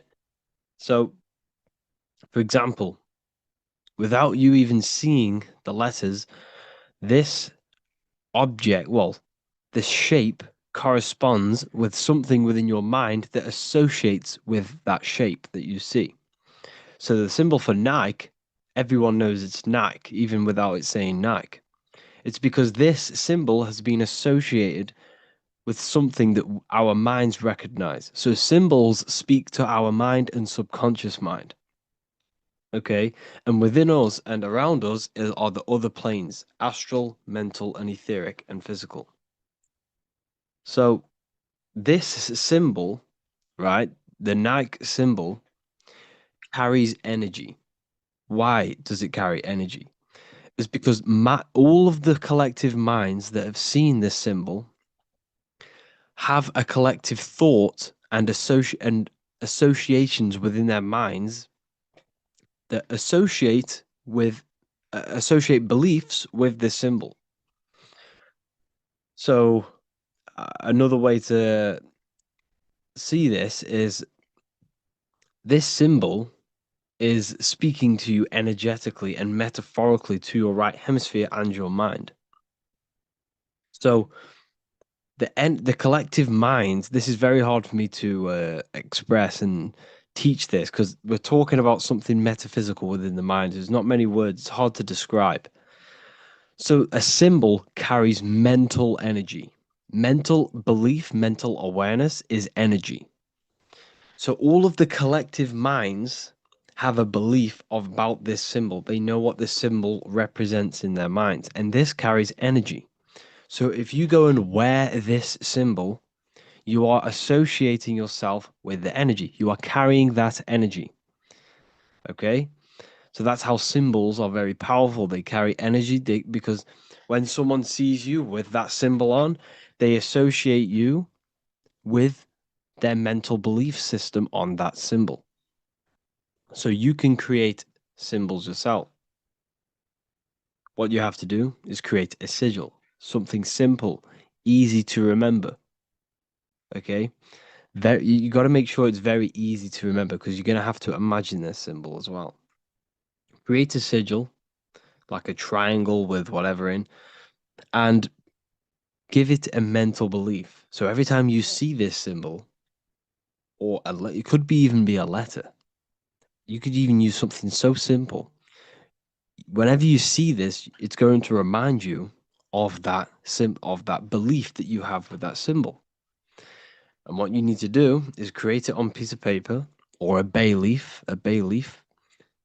draw it and give it mental attention. Hover your hand over it and give it a charge. Imagine this symbol glowing and give it the belief, give it the intent. It's all about your intention with the symbol. Okay? And you want to keep this symbol on you at all times. And when you do meditations, when you enter deep states of meditations or manifesting meditations, you can, instead of thinking about the reality you want, you could think about the symbol. This is a very good way to visualize. If you're not very good at visualizing a full reality of yourself in a world somewhere else with whatever you want or whatever you want to manifest, if you can't imagine in detail, this is a good practice. Imagining a symbol and holding your mental energy, your mental awareness and attention on that symbol. And you are associating mental energy with that symbol. And it will become bigger and stronger and stronger. And it will impress your subconscious mind. You want to give this symbol emotional energy as well. And then what you could also do with this symbol or words, you can even use words. I am, I achieved, I have, underneath water, because water holds memory. Because when you speak to plants, which take in water, if you say love to one plant and hate to the other, the love plant will grow bigger and the hate plant will die off. It's because it's all to do with frequency. So if you write good words on a piece of paper or a sigil and put it under the water glass, it will impress them energy frequency codes into the water, and then you drink the water. And this is all helping and contributing towards getting you towards that frequency of what you want, giving that energy. It's all about filling your mind with that what you want to manifest. You have to find a way to fill your mind as much as possible with what you have, what you want to have. It's about tricking the mind, what about something you already have. So you can do this with the sigils. You can do this with, prayer, meditation, all of these different things. You want to employ them into your life. Every time you drink water, you want to impress them, speak into the water, make the water vibrate on the frequency that you want, and then drink it.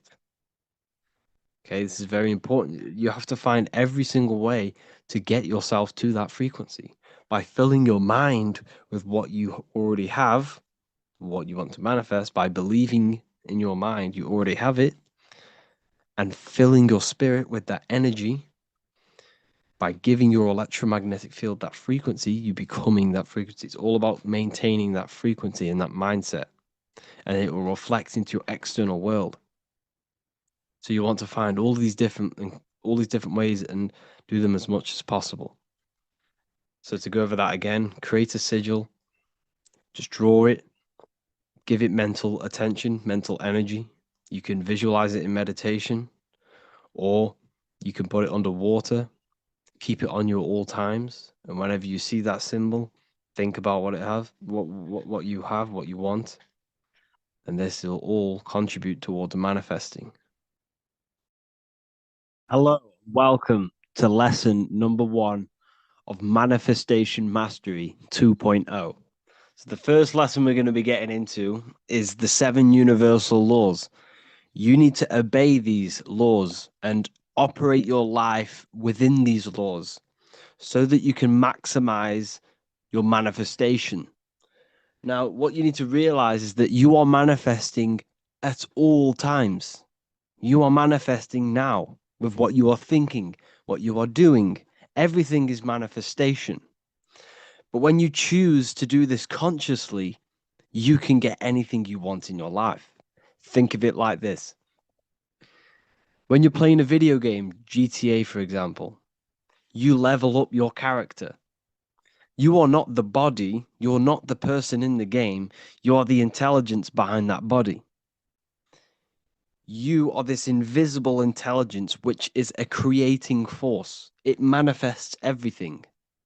You are a microcosm of God, a creator. You're a manifester. You can take non-physical thoughts and produce that into a physical world, material world.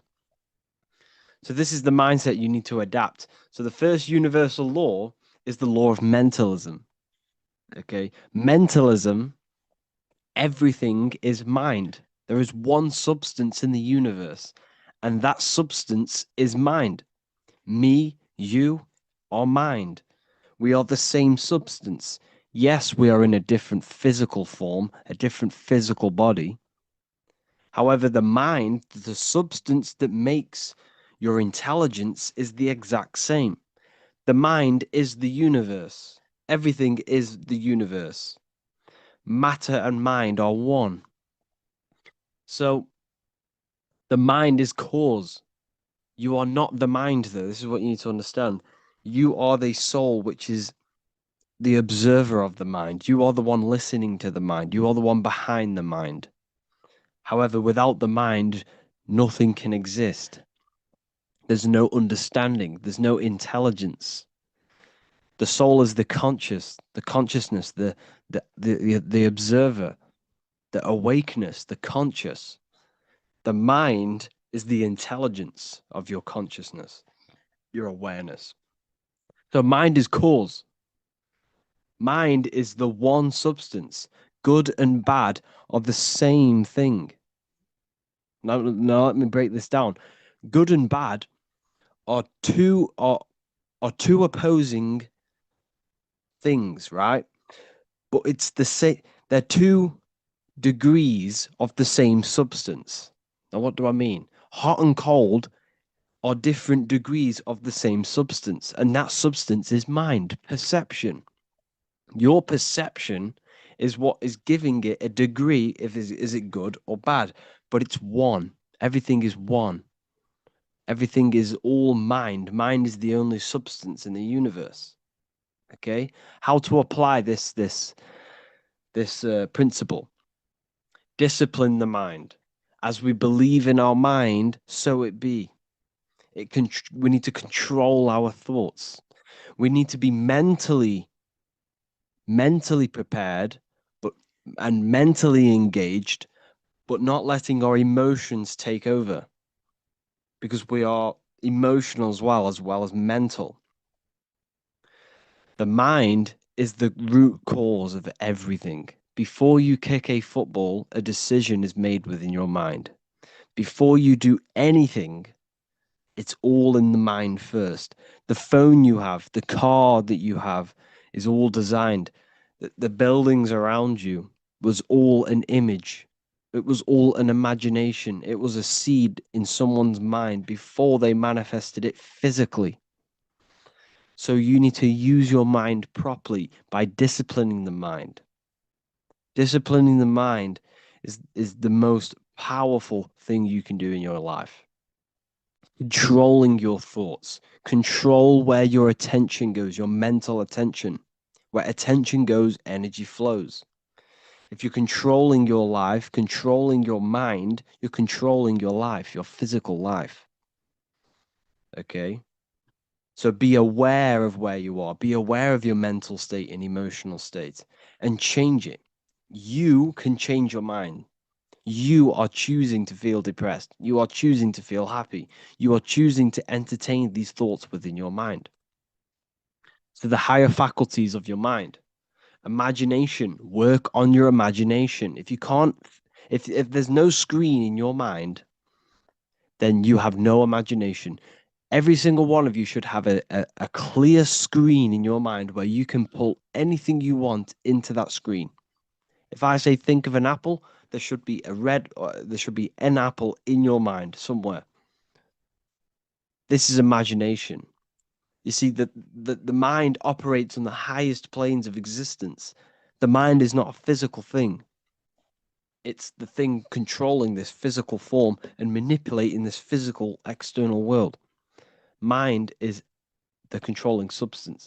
So imagination, work on your imagination, people. This will do this will have a great impact on your manifestation when we get into the exercises. You need imagination. You need it. You can't live without imagination. You can't manifest properly without it. So you can use your imagination, practice it every day, visualize things in your mind. Will. The will allows you to hold one idea on the screen of your mind. So this is where willpower comes in. How long can you hold this imaginational thought? How long can you hold this image on the screen in your mind?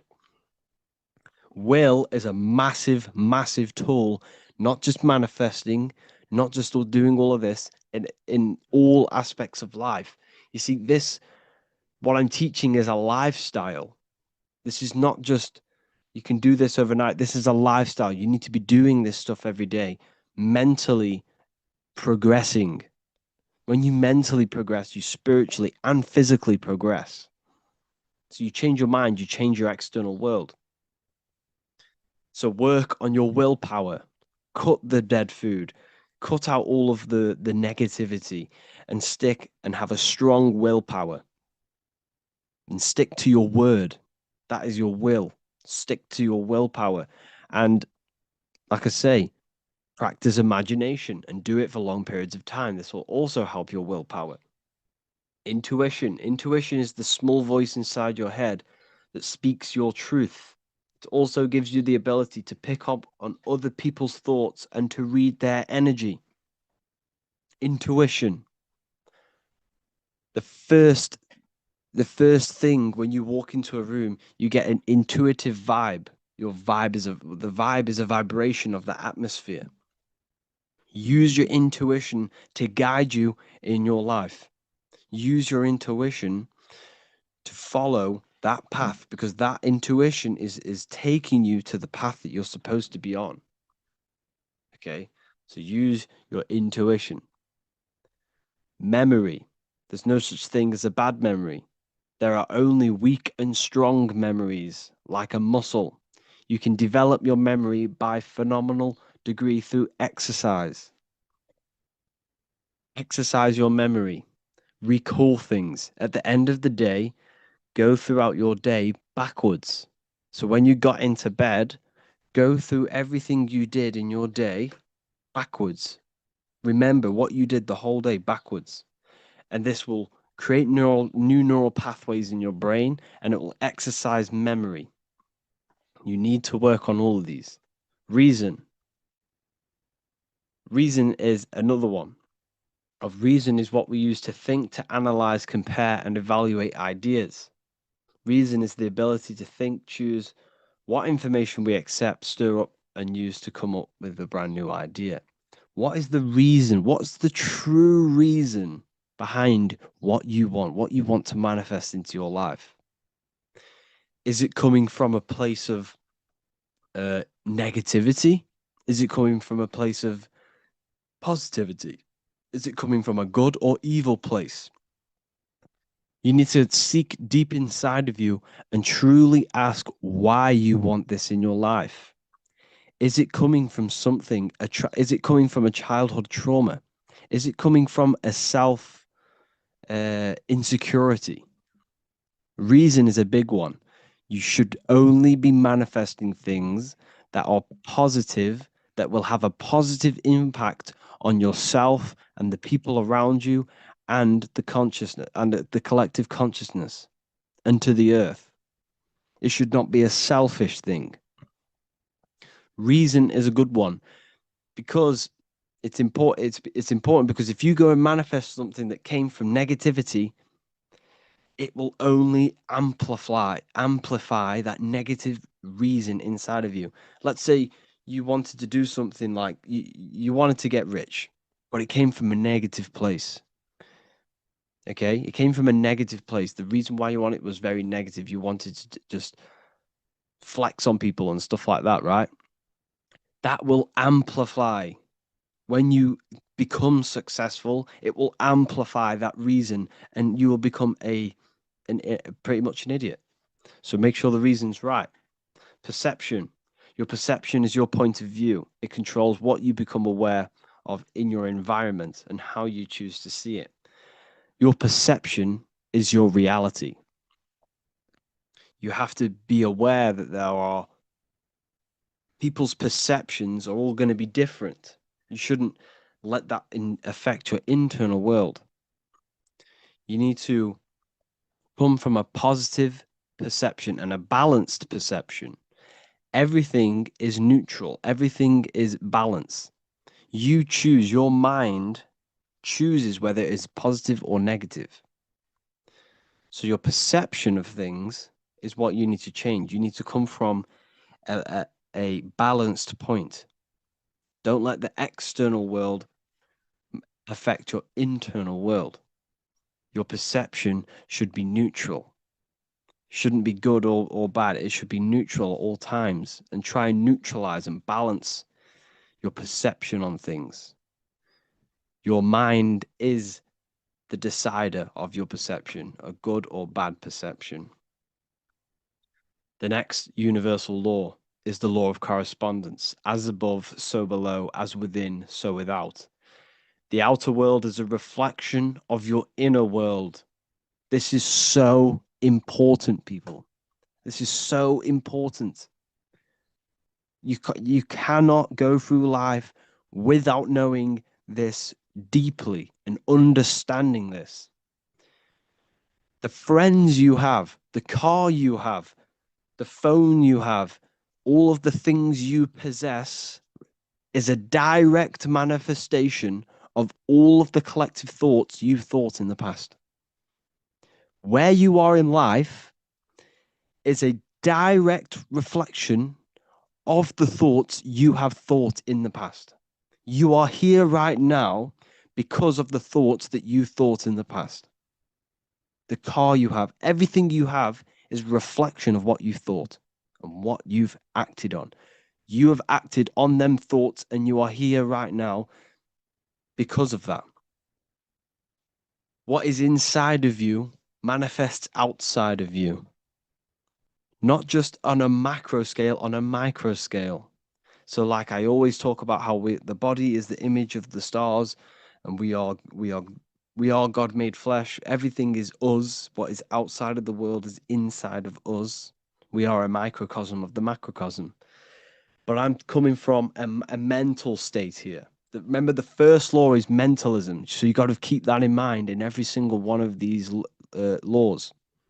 The first one is mentalism. What happens in the mind happens outside of you in some way or another. Okay. The thoughts you think become your emotions that you feel. What happens in heaven happens in earth. What happens in the head, the thoughts, happens in the heart, which is earth. Heaven and earth. Whatever you think becomes an emotion, and that emotion influences your behavior, which will influence your action in the physical world. So therefore, if you think and feel that you are happy and rich, that will manifest into your external world, that will manifest into your behavior, that will manifest into your vibration and attract people in that similar vibration. You see? So we are the physical effect of the spiritual. Hold on, two seconds, sorry, people. So yes, you need to understand this, people. You have to understand this. Connect with the inner self, connect with the divine consciousness inside. Okay? Use your mind to think and feel properly, and this will manifest into your external world. The friends you have are a manifestation of your internal world. Until you change your internal state, you will outgrow the people around you. And this is what happens. Law of vibration. Everything is vibrating. The speed of vibration depends whether on something appears solid, liquid, or gas. Every thought you think is a vibration. You don't think thoughts. You do not think thoughts. You receive thoughts based on the frequency that you are tapped into, based on the vibration that you are on. Now, what do I mean? This is why we call it a mindset. You set your mind to frequencies. So when you set mental attention on a thought that you've received, you are tapping into that vibration, and you will receive thoughts based upon that vibration. So that you set your mind to a frequency, you receive information and thoughts based upon that frequency, that vibration. So when you think, feel, and speak higher vibrational things, this manifests into your external world, because remember the law before, what happens inside happens outside of you. If you think, feel, and speak higher vibrational things, this will attract people on the same vibration. Okay? You do this positive thinking, positive affirmations, and remembering mind over matter. Mind manipulates matter. God is mind. Everything is mind. The universe is mind. You change your vibration, you change the people around you. They will sense this. Your friends will sense this. The people, when you start elevating your vibration and thinking positively and no longer entertain the negativity, your friends will sense this, and they will say that you've changed. But what you need to realize is what people say to you is a reflection of their internal state. So if someone's being negative to you, you've got to see that is a reflection of their negative internal state that they think about themselves.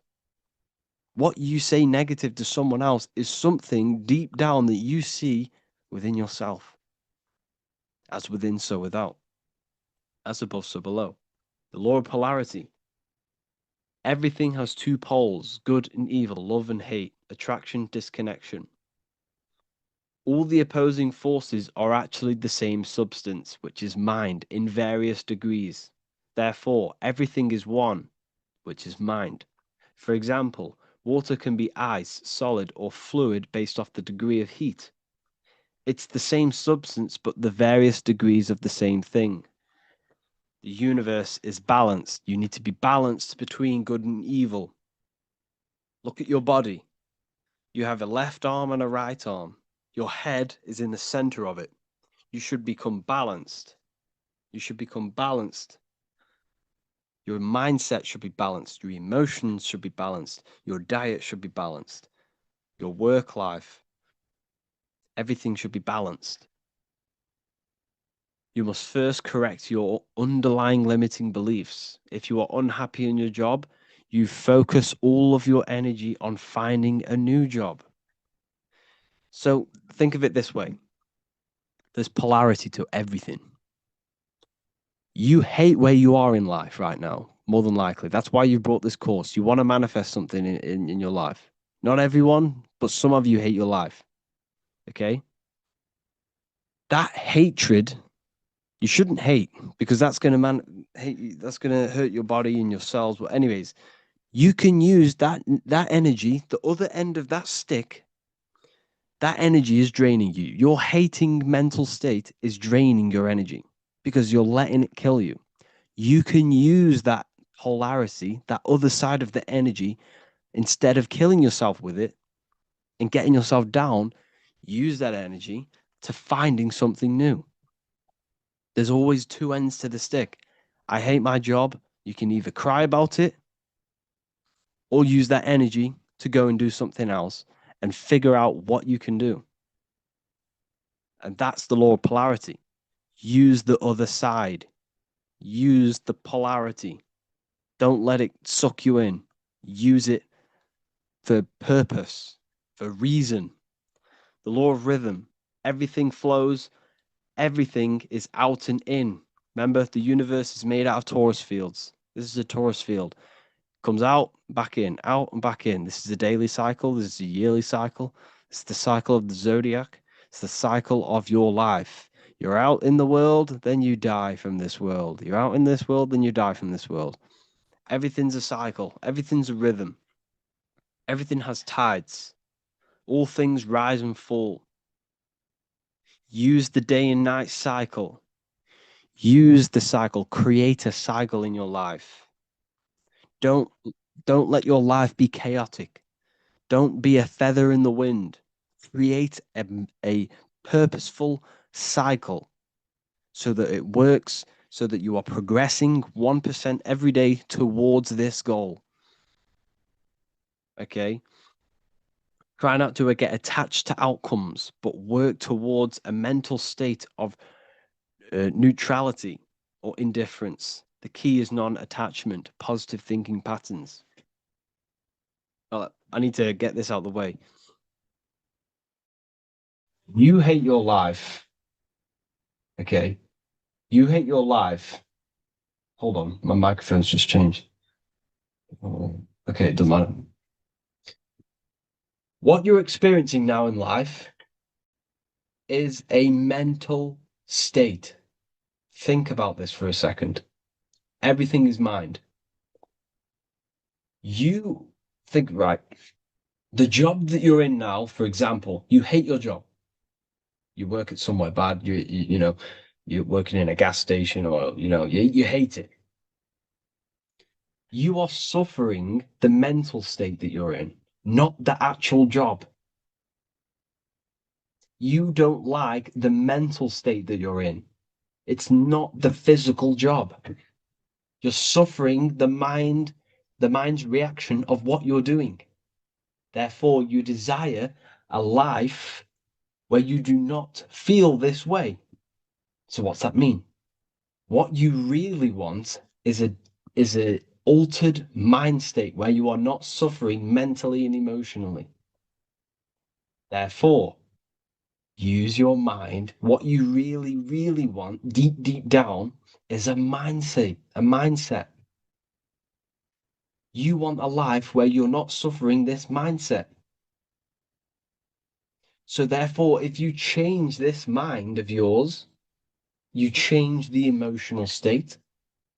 So when you do your bad job or when you're there, change the mindset. Change it as if you love and you experience blissfulness and you experience amazingness. And this will manifest into your life. When you go home, think and feel the reality that you want. Think and feel the reality that you want.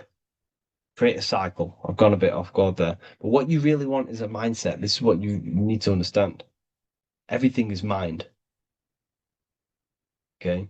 If you had the mindset properly, you'd actually stay in that job. But it's the mindset that you hate, that you're suffering from. Cause and effect. Every cause has an effect.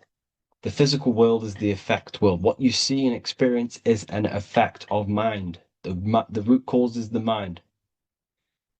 the building you're in, the microphone I'm speaking into, is the effect of someone's mind. Therefore, use this properly. When you push a domino, it will push all more. Every little choice you make has a massive impact on the rest of your life. Every decision you decide has the biggest impact ever. It has a domino effect on your whole life and the people around you. So if you see someone, so let's say you want to get financially free, you see someone, you make a little comment, nice car, nice shoes. That could spark a conversation where you speak to him and he changes your life. Speak to people. Go to the gym. Conversate with people. If you want to become the best, you want to own a restaurant, go and work at a restaurant and learn how it works. Use the law of cause and effect. Speak to people. This is the most important thing. Speak to people and use the law of effect. Do the action. You can't just sit around visualizing all day, or else nothing will happen. You have to use the law of cause and effect. Every cause creates the effect. Take action on your thoughts, on these thoughts that are based on reaching your goal. The law of gender. Everything is masculine and feminine. How to apply? We can use the law of gender by balancing the spiritual higher self and the physical lower self or ego. It is important to not let the ego get out of control. Because when the ego becomes out of control, you're coming from a place of physicality. You're seeking physical pleasure. You need to come from a place of internal. You need to come from the internal. Don't let this external world run your life. Let the spiritual, the positive run your life. The place of calculated thoughts and calculated action. The internal dialogue. Don't let your taste buds run your diet. Let the internal calculated mind run the diet, because the calculated mind knows you should be eating healthy things that feed the mind, body, and soul. But the taste buds just want sugar and bad food. So balance the spiritual and the physical self, meditation. This is that lesson. Hope you enjoyed the next lesson. Well, hope you enjoyed this lesson. Let's go to the next. What is good, patrons? Just created this video, but my laptop died right at the end. So let's redo this. How are we all doing? Thank you all for the support. And today we're going to be breaking down some Masonic symbolism within the world stage. So first, let's start with the Masonic M. Masonic M, which is reflected in MTV, Masonic V, McDonald's with the M. And what this M is, well, look at the MTV is on top of a Masonic temple. What a coincidence. The headquarters is on top of a Masonic temple, which is broadcasted worldwide. Well, it used to be anyway. I'm not sure if MTV is still going. But MTV was the beginning of the, pop music stage. And when pop music's really started to blow up, and MTV was broadcasting music and all sorts of stuff like that, which is all brainwashing. Television, television, and inside the television you have programs. And inside of this program was Masonic TV, MTV, which was programming the masses with the pop music and the music, because they used the music to influence new eras and influence society. Okay, so for example, the Beatles, they used the Beatles to influence society into the hippie stage, the hippie stage of society. But with the MTV, they manipulated the masses and the minds with the pop music era. When pop music started to begin, this was the beginning of the degradation of women. So MTV, because the M here you see here the Masonic M, this is what they wear on their skirt. This is it's like some sort of skirt. This is the Queen's father. He's a master mason, high degree mason, with the M. Here you see it, the M, which is the Gmail symbol. The G, the Masonic G, with the M, the Masonic M. This is the Gmail, the Masonic M. And what it actually is, it symbolizes the female aspect of creation. It is the M, the maker, the mother into matter. Because the M symbolizes the female genital areas. The two legs, the V, the two legs and the V. The V is the vagina. This is the stargate into the physical world. All things have to come through the mother, the maker. She makes your body. And she makes you into matter with the M. It's all the M. Masonic M. Because you're made in the mother into matter. So this is the stargate. This is where your soul incarnates into matter through the mother. And they always wear this dress, the skirt in the genital areas because this symbolizes the female aspect of creation. All things have to come through the mother to enter the physical world, the physical plane. Now, this can be used for good and bad. This symbol is good and bad. But MTV was the beginning of the degradation of the woman. Don't know if that's a word, degradation, but you know what I mean? They were degrading women with the pop music and the hip hop music they were telling a vision with on the MTV. You see? So this was the beginning of the pop era, pop music, Katy Perry, all this new stuff. Here you see the Egyptian wearing the skirt. This is symbolizing the sacred feminine. So Cardi B and all of these new rappers, women rappers, sorry, they're degrading women because they're rapping about being hoes and, being a so-called bad bitch and all this stuff because they are programming you. They are paid to program you. They have serious influences over the masses. They are paid millions and millions of pounds in order for them to brainwash you with the music. So basically, the record labels who are, it, not in charge, but they are part of this evil cult running this whole world stage. They will come to you and say, we'll pass you this much money, we'll pay you this much in order for you to manifest this through your music. And thus this will manifest into the minds of the masses, program the masses, program women to be so-called bad bitches and, just complete programming. And this is what they're doing through the music. And this is why all the music has Masonic symbolism, because they all understand this art of occultism, the mind and stuff like that. So here's the Masonic checkered board. This is another Masonic symbol. The checkered board in the Wu-Tang Clan. This is the Wu-Tang Clan. This was the beginning of the era because they always use music to begin a new era, to mold society into a new era.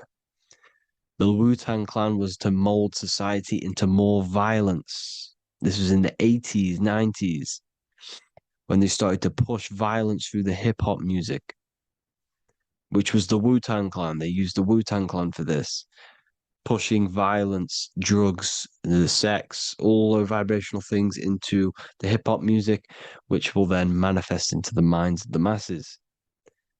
The more you listen to something, the more normal it becomes for your mind. This is why they feed you games like Call of Duty, Grand Theft Auto. Imagine if you never played these games in your whole life. You would have never seen blood. You'd never seen death, killing people. It's normal in our minds to kill people because we have done it on a video game. Imagine if you never seen that before and you saw death. This is why they are slowly turning us into satanic people. They're slowly brainwashing us to being satanic over the years. That's what they're doing. They're slowly brainwashing us into more satanic things. Because I'm telling you now, in the next 10 years, you'll be able to marry a 14-year-old. You'll be able to have sex with a minor. It's disgusting, but this is what they're doing. Pedophilia is becoming normal because these people in charge are pedophiles, all of them. Every single one of them, pedophiles. All the people in the music industry, all the people that are sold out, all of these people are pedophiles. All the actors, Tom Hanks, all of these people are pedophiles. Anyway, let's not go down into that route. But this is what happens in the industry. So Cardi B with the Masonic checkered board, Wu-Tang Clan with the Masonic checkered board. Here you see a magazine. He's also doing the hidden hand. Here you see the royal family with the Masonic checkered board, Young Thug and Lil Uzi in the Masonic checkered board. Lil Uzi Vert is Discreet and Young Thug are just brainwashing the masses into drugs, sex, and violence. That's why they're standing on a Masonic checkerboard. They're brainwashing the masses into drugs, sex, and violence through the music, through social media, stuff like that. They have massive influence. Here you see the Knights Templar. Knights Templar is a very high degree of Freemasonry, one of the highest. Here you see Teletech with the Knights Templar Cross of Lorraine, the double cross.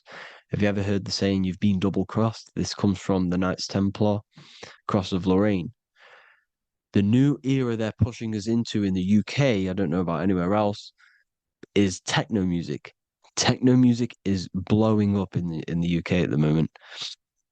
And Teletech is one of the most famous techno raves, or what's it called, a festival, which is Teletech, which is obviously has to have some Masonic symbolism.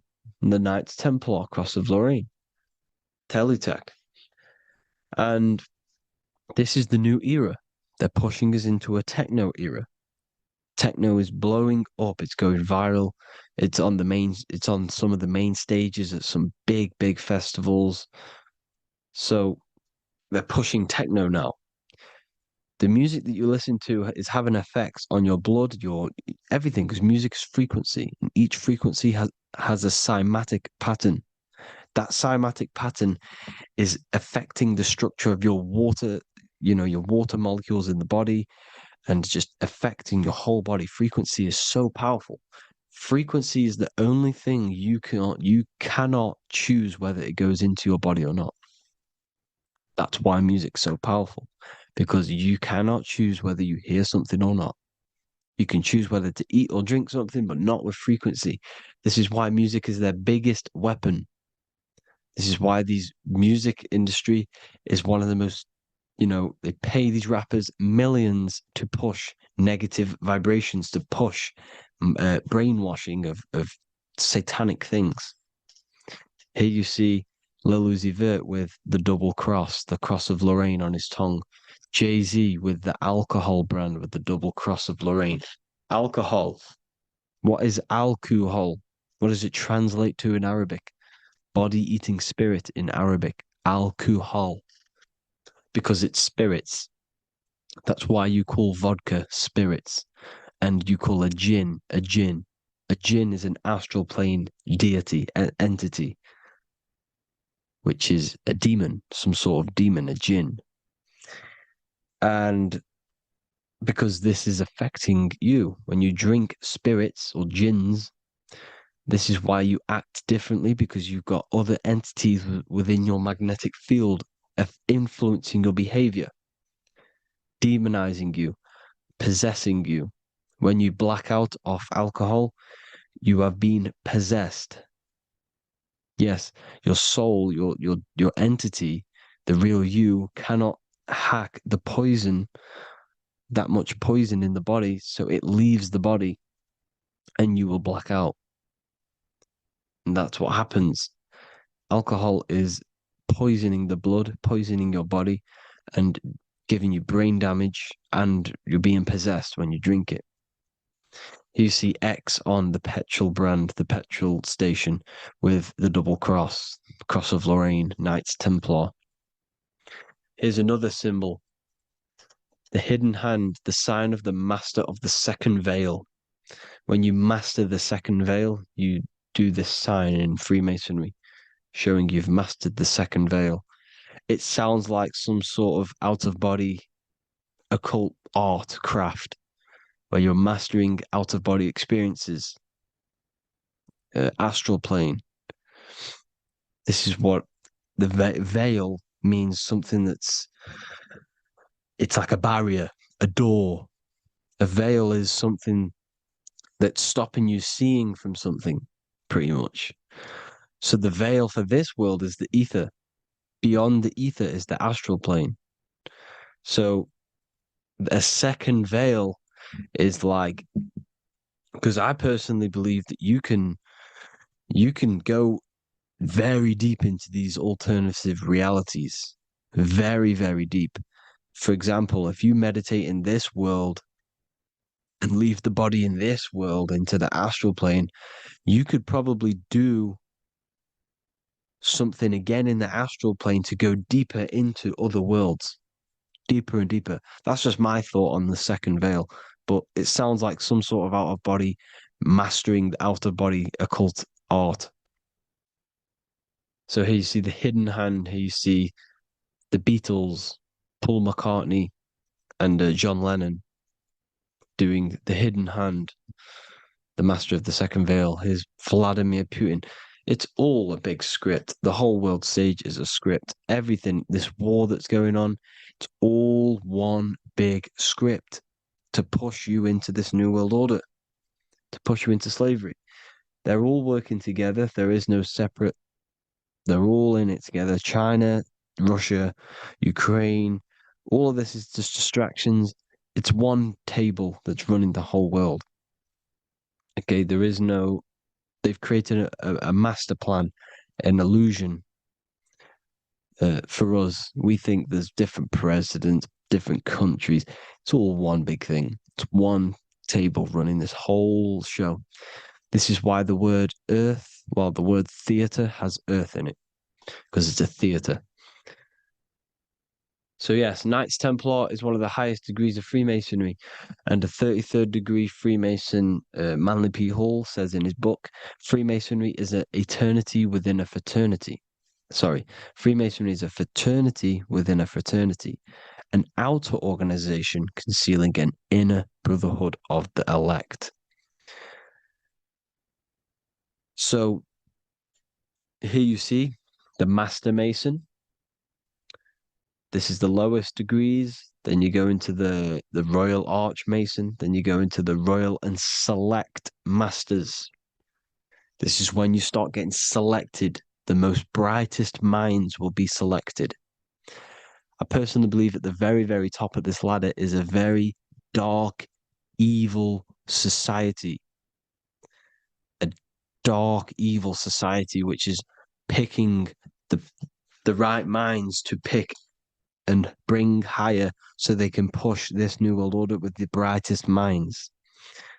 These people who, the very top of this, the Order of the Temple, the Order of the Knights Templar, the very tip top of Freemasonry, there are some very, very smart people, and they understand the whole of creation.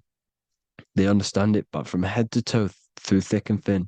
They know everything about this creation. They know how it works, everything. They're using all of this knowledge against us. I'm not saying every Freemason's a bad person, but the very people at the top and the select people who are getting selected are taking the dark route of Freemasonry. the dark occult sciences, dark magic, and stuff like that, and using this against us. Here you see the sign of the master of the third veil, but the staff. Here you see the staff with Prince Charles. I'm pretty sure that is. Forgive me if I'm wrong. I don't know the names of these royal family because they're all sick pedophiles and they're disgusting.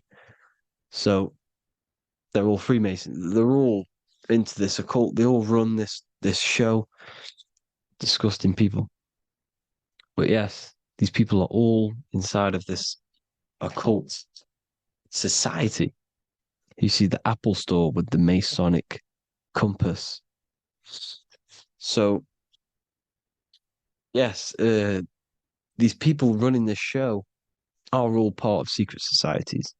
Freemasonry is a fraternity within a fraternity, meaning it's secret society within a secret society. It's really getting ran by the people who are running the inner fraternity, the inner society.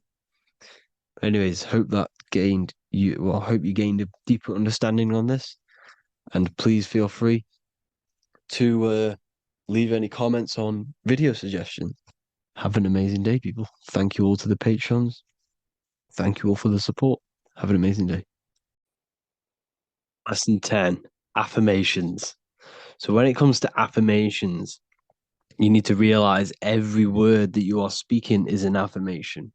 Every word is contributing to frequency, and that frequency is penetrating the ether, the quantum field, your body, and molding your mind. So you need to be careful and specific with the words that you are saying at all times because they have the power of life or death.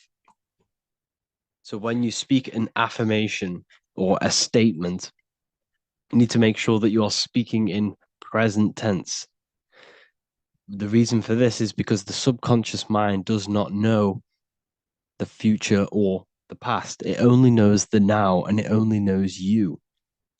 And because it only knows you, you have to speak to it. And every time you speak, you are speaking to it and you are molding it, you are programming it with the words that you speak and the words that you hear. So even to the people you speak to, if you call someone else a name, your subconscious mind is going to pick this up and think that you are speaking about yourself.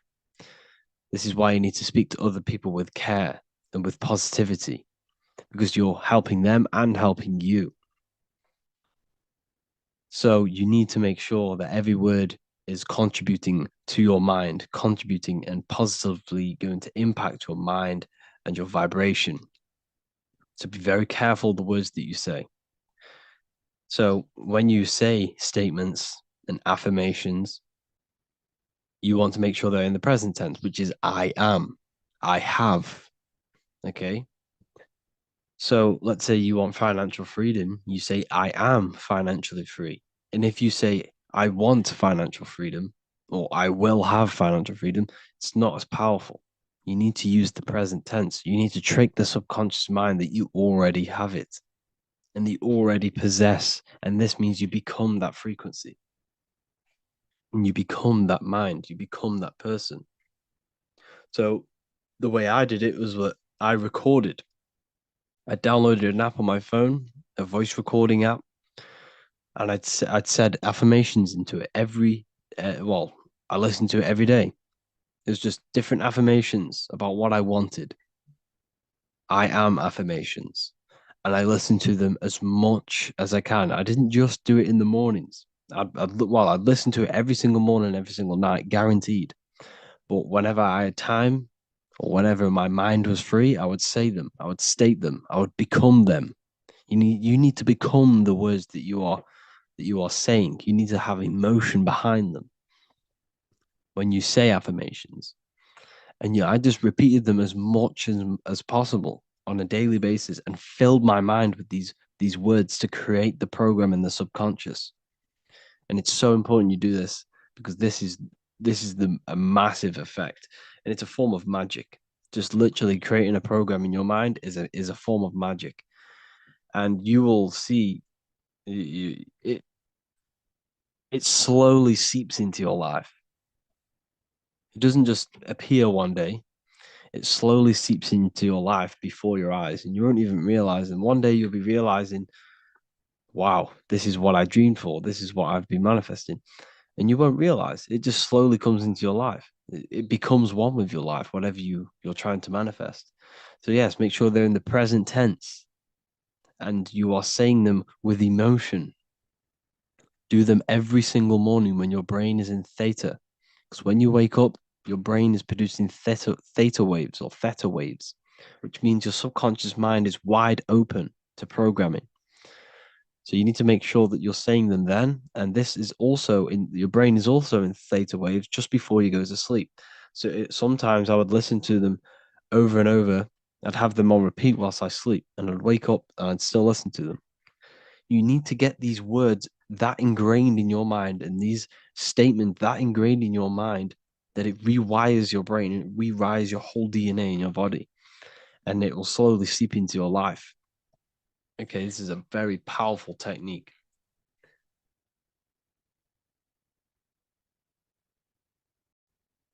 Hello, and welcome back to the Real University. Today we're going to be talking about hidden spells within the language, English language. This is why we call it spelling. A lot of people are already aware of this. However, I'm going to go over some words that have double meaning, uh, you know, meanings to them, behind them, which trick your subconscious mind.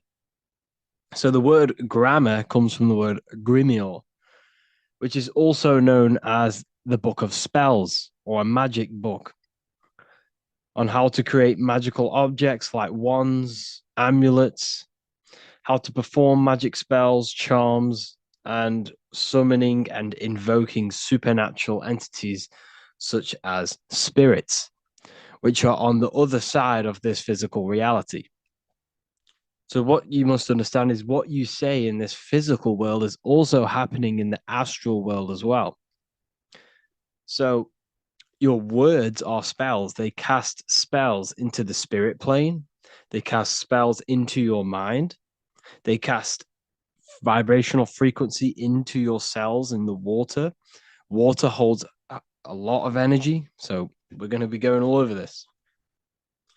The subconscious mind takes everything as truth. Everything you say is truth to your subconscious. And you should know this by watching the Manifestation Mastery 2.0 course.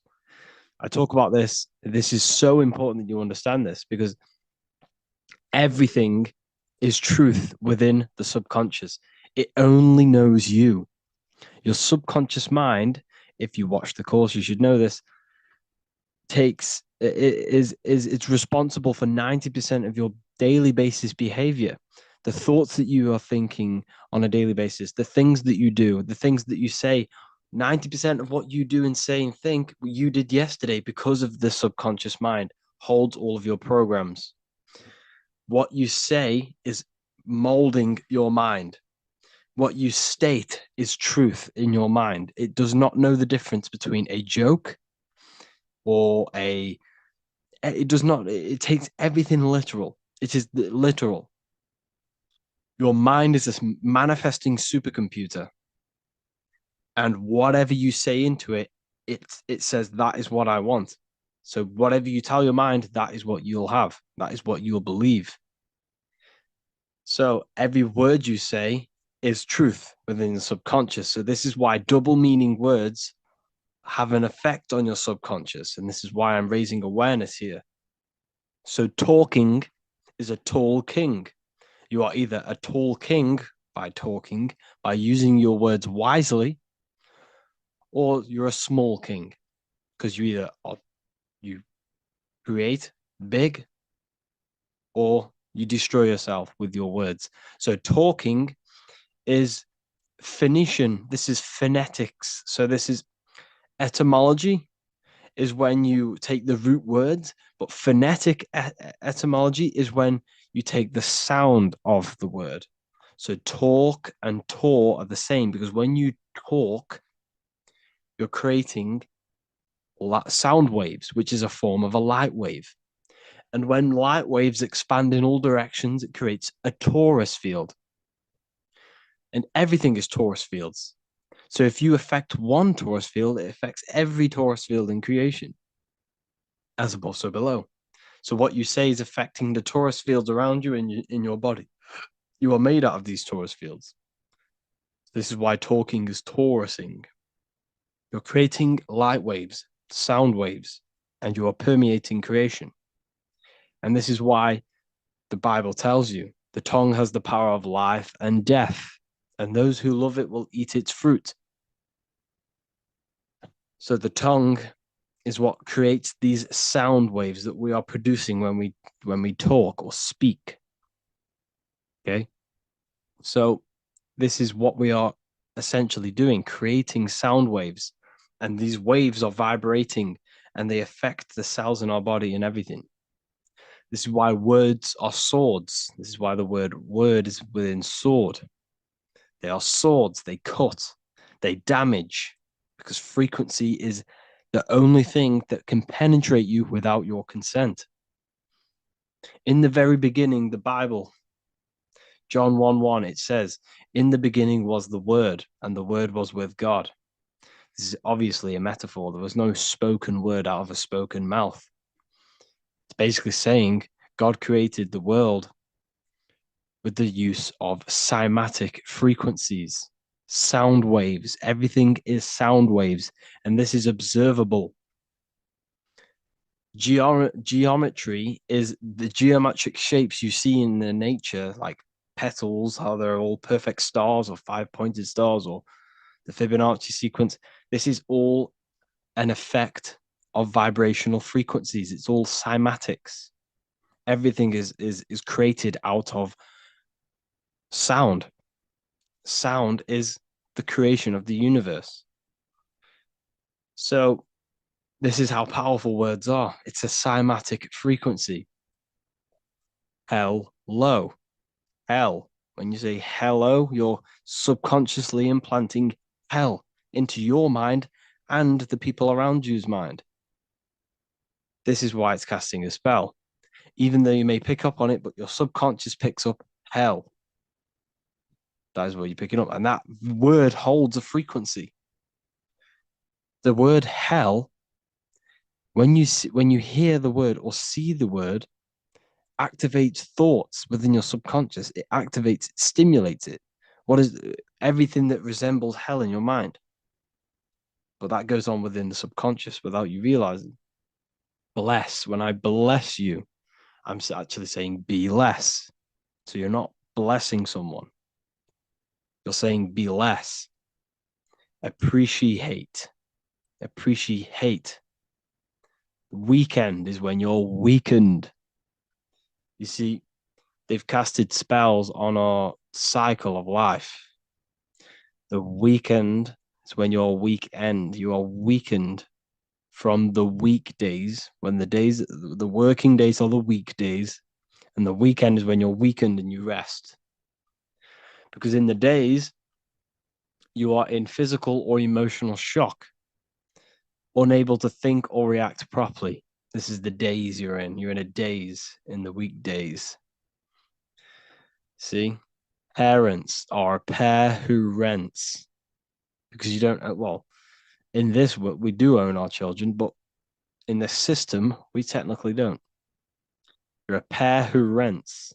Slaughter. They want you to think that slaughter is laughter. You see how it's implanting messages in your subconscious to make these things okay? They want you to think slaughtering is okay. So they put the word laughter in slaughter. I'm telling you, people, the people who made this language are satanic. They are witch. These people are wizards. We're getting ran by wizards, dark occultists, and wizards. That is who we're getting run by. And they've been running for thousands of years and they know exactly what they're doing. They've covered all aspects. They've covered the language, the frequencies, the music, the food, the water. They control everything in every aspect of your life. They have some part in it. And it's all occult knowledge through magic. It's all magic. It's all a form of magic. Awake. Awake is an event where the family and friends of a deceased gather before the funeral. That's awake. Why are we talking? Why is the word funeral, why is death associated with being awake? See how they are planting subconscious messages in you. They want you to feel death. They want you to be the low vibration. And it's the same with mourning. Mourning is an expression of sorrow for someone's death. They're always associating death because these people they're running a death cult.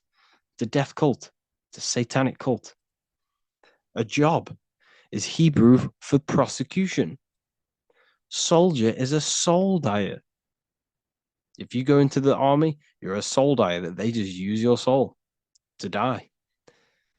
And then you just wasted your time in physical incarnation. Because you never die. You will never ever die. Ever. You're eternal. You never ever die. This body is just a suit. So you're a soul dyer if you go in the soul, if you're a soldier. SOL means soul or sun, because the sun is a soul. Music. So we say music. See, MEUSIC. Music. See how it's me, you sick? Music. Me, you sick, because music is frequency, and frequency penetrates your body without your consent. The music we listen to today is making people sick, mentally, emotionally, and physically. What you hear, what you see, goes into the mind, it goes into the body and the spirit. It destroys you. It's hypnotism. Music is hypnotic. It's a form of hypnosis. When you listen to music and you can't think. You can't think. It makes your body move without you even being conscious of it. It's hypnosis. It makes you sick. The right music is good, don't get me wrong, but the music they use today is making you, me and you, sick. And that's another one. When we say things are sick, oh, that's really good. So we say sick. It's another spell that you're casting. You're calling yourself sick. Your subconscious mind doesn't know the difference. You're calling yourself sick, ill. Spellcasters will often use the word abracadabra when spellcasting. This is because the word abracadabra in magic means I create when I speak. Every word you say is molding your mind in some form of way. Not only is it molding your mind, you're casting frequency, you're producing frequency, light waves, sound waves into the ether around you. Okay. This is another good one. Look at the 5 vowels. A, E, I, O, U. They tell you to speak it in this order as well.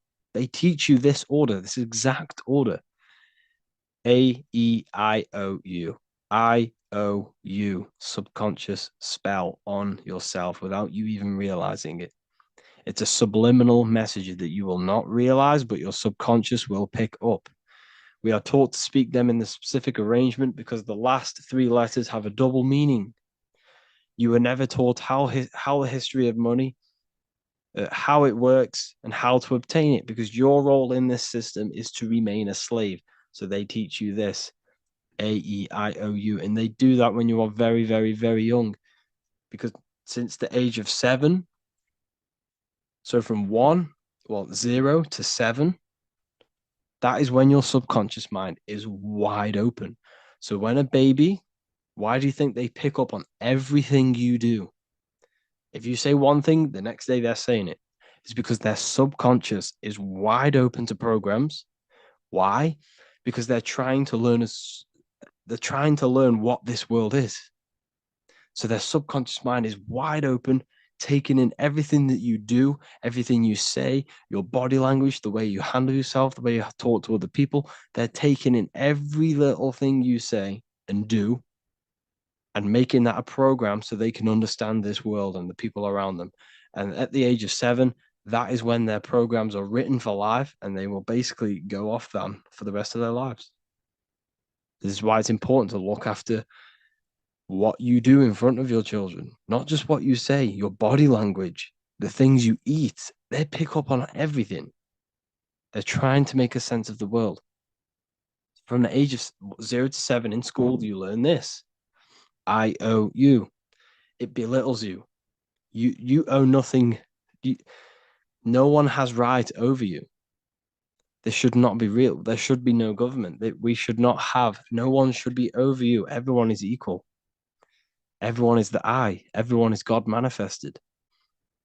So we don't owe anyone anything, but it's a spell in your subconscious. Signature, sign your nature. Sig is sigil. A sigil is a magic. Is a sorry, excuse me. Is a symbol used for magic. A sigil. Sigil nature. So your signature is your sigil.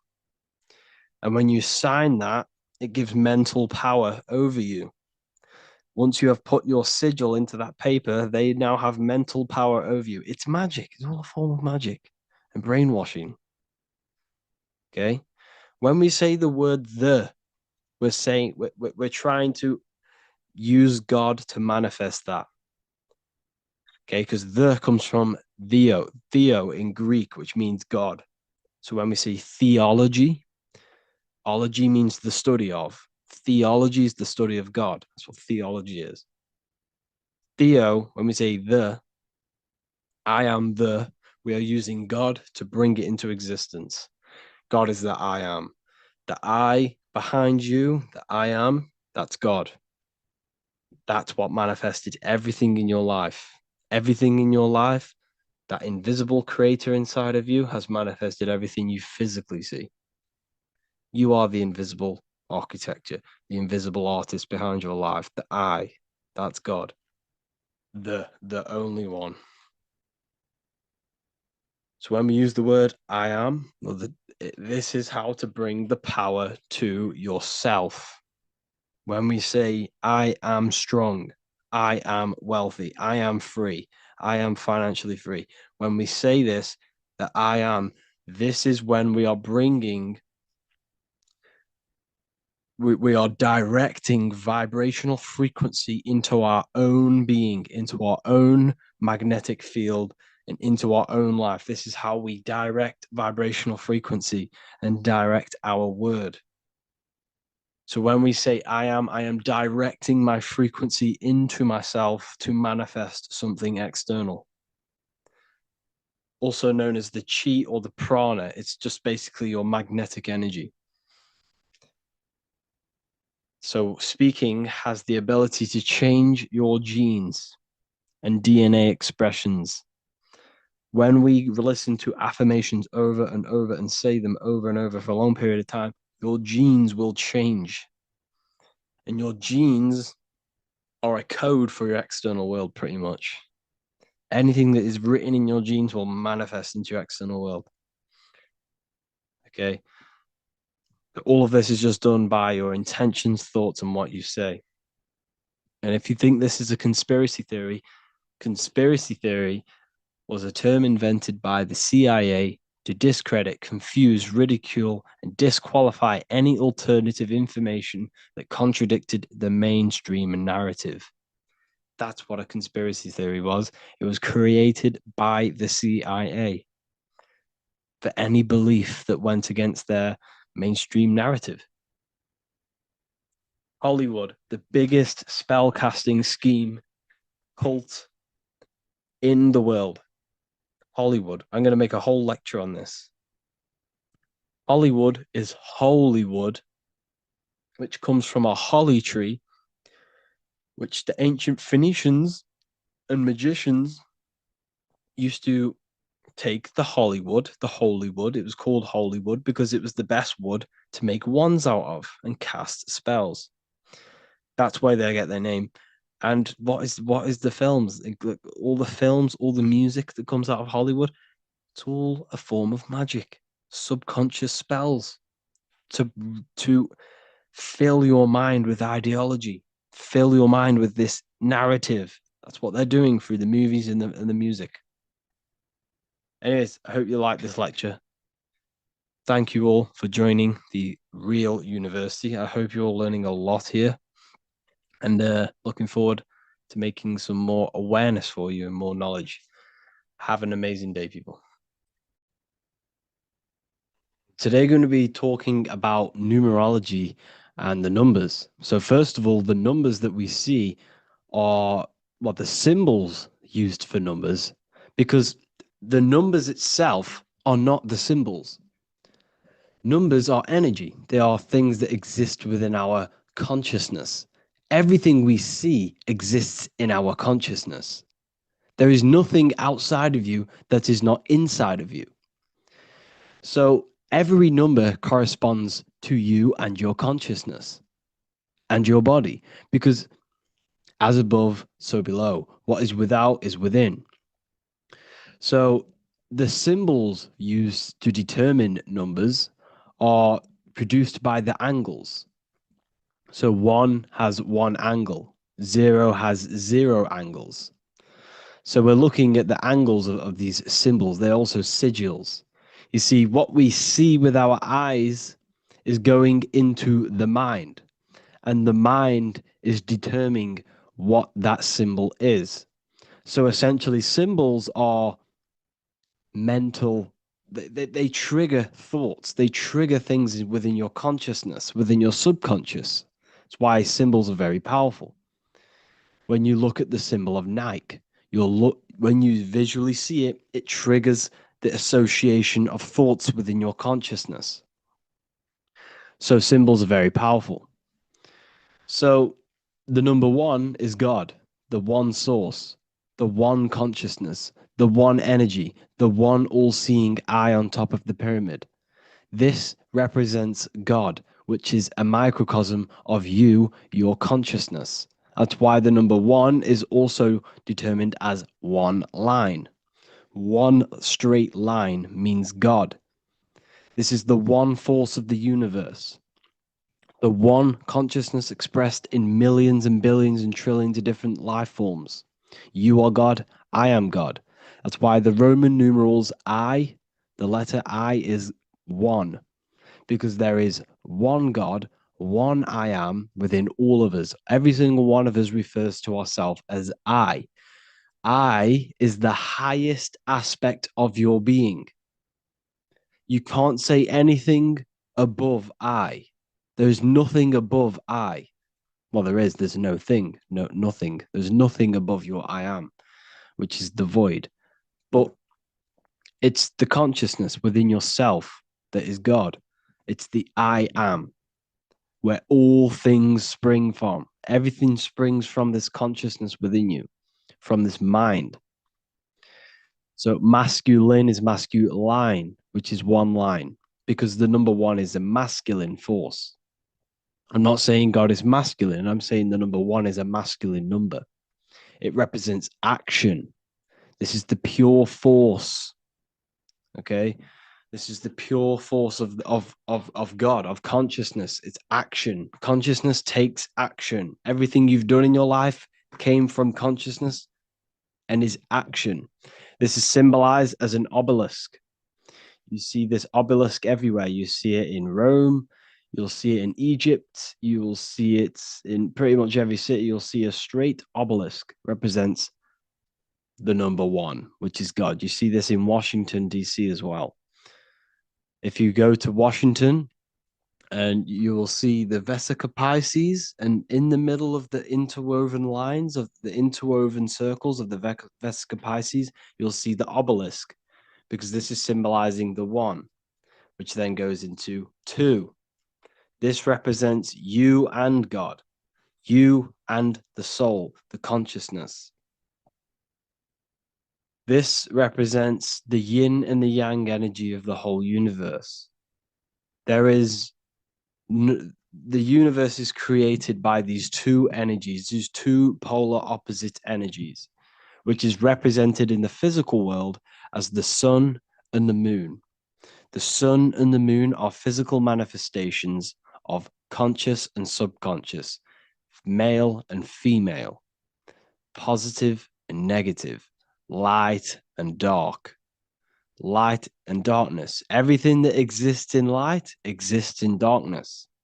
You exist in a physical body, which is the light, and you exist in consciousness, in the darkness.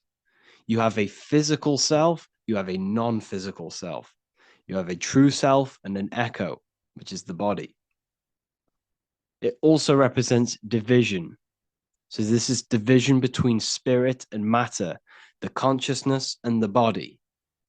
You, your body, and God, the body and God, which is consciousness. It's the mirror, which is symbolized as the two pillars in Freemasonry. You have the left, you have a left side of your body, you have a right side of your body. You have a left ear and a right ear. This is the number 2. You are split down the middle. Your body is split straight down the middle, and you have two sides of everything. And in between the two sides of everything, you have one consciousness in the middle of the brain, which is the number 1. And this is 2. So 2 represents the division, spirit and matter. Now, it also represents as above, so below. Your life is a reflection of your consciousness. Whatever is happening within your consciousness, mentally, mentally and emotionally, is manifested into your life, and that is your life. Your life is a reflection of your internal state. Every thought has led you to this very point in your life. Every action has led you to this very point in your life. And them actions started within mind or consciousness. So it represents as above, so below. Everything within your being is manifested from these two male and female energies, the left and the right hemispheres of your brain. Everything you do is created by these two energies. Okay. So you have the conscious, which is the light, the subconscious, which is the darkness. The conscious mind manifests, brings into light out of the darkness. So now what do I mean? The subconscious is the hidden aspect of your mind. This is the hidden self, the shadow self, where all of your little things that you do. Now, what's an example? Do you really love the person you're in a partnership with, or relationship with? Or is it coming from a hidden aspect of yourself? Is it coming from a place of fear of being alone? Is it coming from a sexual desire within your subconscious? You see, there is a shadow self and a light self. The conscious mind brings into light what is in the subconscious. The number 3 represents the Trinity. This is why you always see God inside of a triangle. Well, sorry, it's not God, but inside of the triangle. This is the triad. Okay. This represents the 3 aspects of your consciousness: thoughts, emotions, and actions. These 3 things must be in harmony in order for you to manifest your desire. In order for your consciousness to create, there must be thought, an emotion, and an action. These 3 things are foundation for creation. You can't create without, well, you can, but they won't be to your maximum potential if you do not have these 3 aspects of yourself in balance. If you want to create and manifest your life, you can't sit there and meditate. You can't sit there and visualize all day long. Yes, this helps, and it helps reprogramming your mind, but you need the action. The action is one of the most important, but they need to be in balance. There must be thoughts, emotions, and actions. Now, the daytime represents action. Okay. The nighttime represents thoughts and action. At the nighttime, people tend to reflect. People are alone. You're by yourself mainly, or you're in bed. It's you and your mind. This represents the winter time also. The winter time also represents this inner state of reflection. And the summertime represents the action. So you must have these 3 aspects of yourself in harmony for you to manifest a desire that you want. It represents transformation. It represents new life, resurrection. Jesus was in the cave for 3 days, and then he had a resurrection, a new life, a transformation. So consciousness is always transforming into new and bigger things. Your consciousness is always expanding. It's always transforming into new ways of thinking, into new chapters of your life. I'm currently going through a new chapter in my life. Big things are changing. And it's the evolution of your consciousness. This is what the number 3 represents. 3 also represents, if you look at the Cabalistic tree, you have the top 3 spheres. Now we're going to be going into the Cabalistic tree. I'm going to be doing some lectures soon on it. But that is very, so the top 3 spheres representing the triangle with the eye in it. If you know anything about Kabbalah, you'll understand. Now, number 4, this represents foundation. You have a 4-fold nature. You have 4 corners on a table. This is the foundation of yourself. Now, the foundation of yourself is mental, astral, etheric, physical, which is, you also have 4 directions: north, east, west, and south. 4 physical elements, 4 stages of consciousness, 4 seasons in the year, 4 gospels, 4 fixed signs of the zodiac. Now, everything you've been told about the zodiac is pretty much a externalization of the zodiac.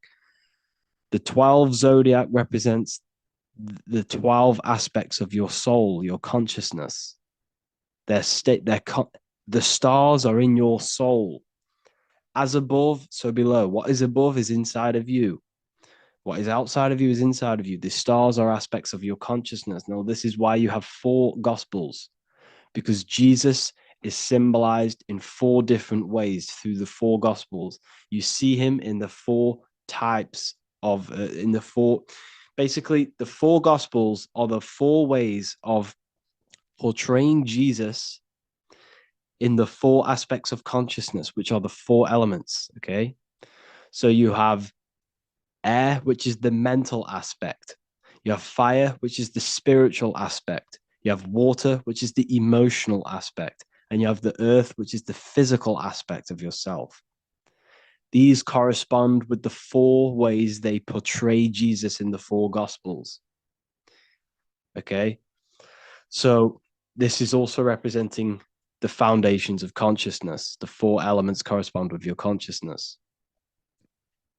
You have your body is a number 4. You have the cross. You have an upwards line and a horizontal line, and the cross section meets at the heart. Now, the heart is considered the sun. The soul is in the heart. Now, what is the soul? The soul is the essence of you, your personality, your level of charisma, when you think of someone. If you think of someone you absolutely love and you have a great connection with, you're not thinking about their body. Yes, you may think what they look like, but what is the non-physical version of that person you have if you don't think of their body? It's the soul of that person, their personality, that individuality, that's their soul. Now, the soul is in the heart. Your words, your actions all come from the heart. Your desire all comes from the heart. This is the soul, the Son of Man, the Son of God. The mind is the Father. The Son of God is the heart. You are the Son of God. Okay. So when Jesus is portrayed as the sun, the sun you see in the sky, he always has the sun behind his head. Now, this represents the Son of Man, the soul of man, the heart of man, the core essence of someone. So that's what the sun is, because the sun in the sky corresponds with your heart. It corresponds with your heart. It's also on the Cabalistic tree, this represents Teferot, the middle sphere, where all of the pathways on the tree connect to the middle sphere, which is the heart of man. We're going to be going to the Kabbalah soon. 5. So yeah, 4 represents the foundations of your consciousness. In your external world, this represents the foundation of manifestation. In order for you to build an empire, you must have 4 corners. You must have foundation. In order for you to have a table, you must have 4 corners. So 5 represents also the human body, because 5 now represents experience. This now represents the physical plane. Okay, this is the physical self. So if you notice, all of these numbers, 1 up to 4, is mainly about consciousness and the invisible side of yourself. Okay, mainly. But once you hit number 5, you're now starting to turn into matter, material. This is more material things now. 5 represents experience. You have 5 fingers on each hand. You have 5 senses. Your consciousness interacts with this material plane through the data of the 5 senses. The 5 points on your body. You are a star. See, this is the pentagram, a very sacred symbol. 5 represents how spirit manifests into physical. Sorry about what's it called? The spelling mistakes. I did this quite quick. This represents how spirit manifests into physical. It's the material world, the experience of spirit in matter. Jesus took 5 wounds on the cross. Jesus said, take no thought 5 times. He pretty much says, meditate, take no thought. I forgot what verse it is. He says, take no thought 5 times. Why? Because you have 5 senses which are distracting you from connecting with the higher consciousness within you. You must turn off the 5 senses, take no thought. And when thought is no longer present, other aspects of your consciousness can open up. The mind is always rambling on. It's always thinking different things, placing attention on different things, worries. Once there is no thought and there is no data from the 5 senses coming through, other aspects of your consciousness starts to open up. Now, this is how you can have mystical experiences. Now, Jesus on the cross took the 5 wounds. Jesus crucified on the cross. How did he get up to the cross? He carried the cross up the mountain, which represents elevation of consciousness.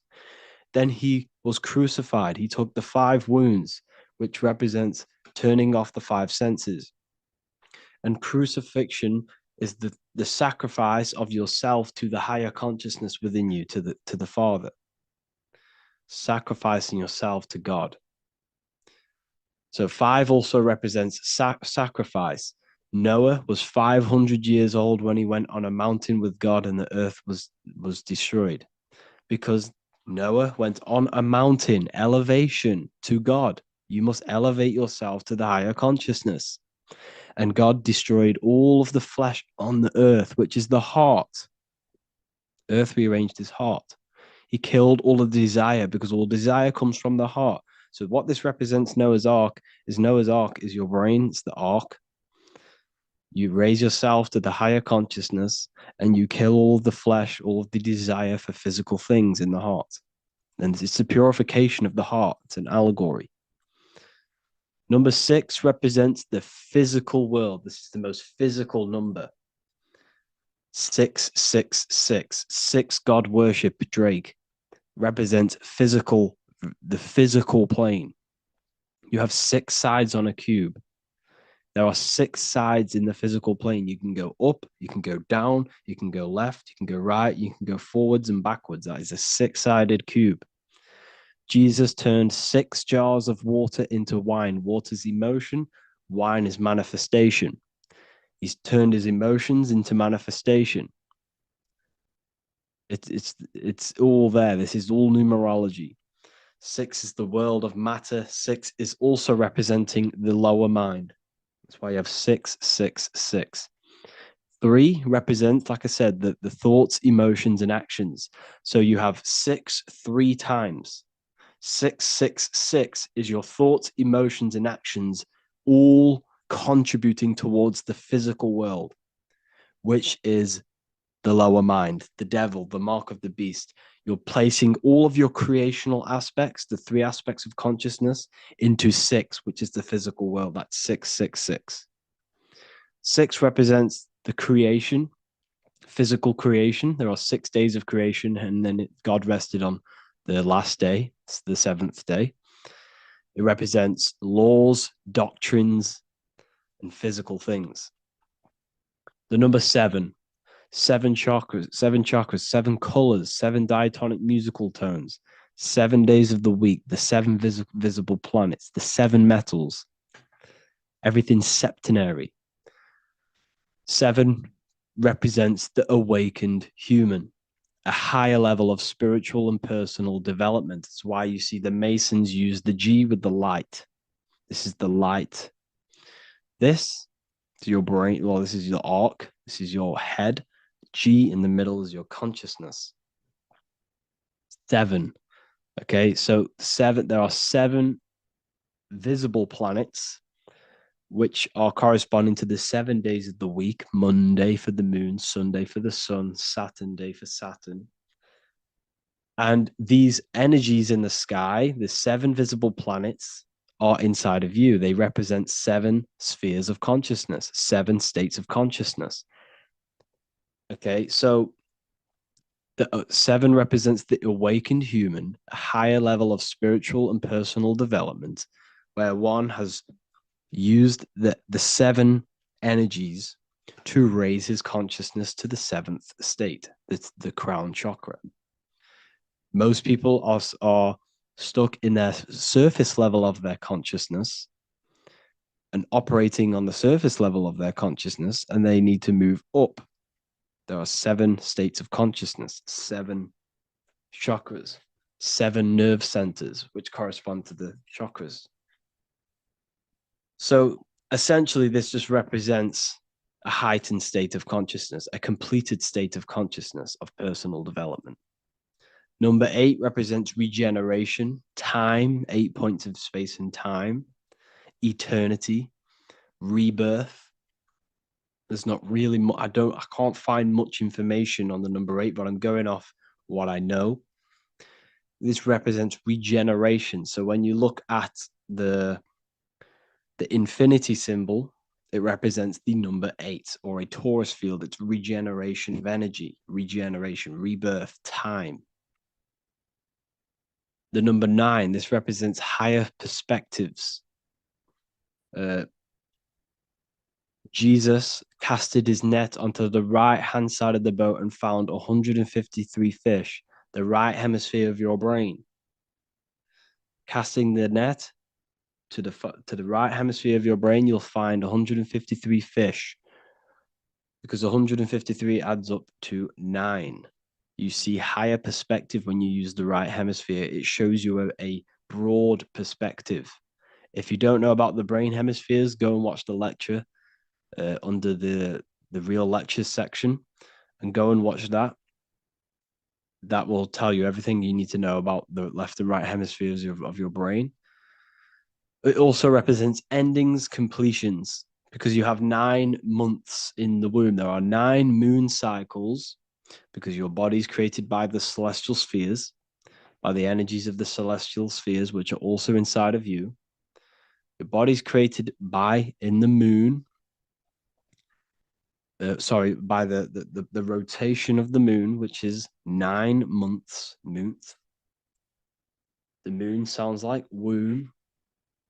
And if you look on the Cabalistic tree of life, you'll see this Yesod sphere, which is corresponding to the moon, because this is God up here manifesting, filtering consciousness through these spheres, then entering the moon, and then from the moon you enter the physical plane. It's the womb. It's why it corresponds with the womb. So number 9 represents higher consciousness, perspectives, feminine. Feminine is 9 months in the womb. Number 10, this represents the returning back to source. This is everything goes from 1 to 9, then it goes back to the 1 again, 1 and 0. So This represents returning back to source, back to zero, back to the beginning, God. It's pure completion. So 0 and 1 is the binary code of this reality. You have 0 representing curves, which is feminine. You have line, which is 1. 1 is a line, which is the masculine. You can see this in the bodies. The masculine body is very liney.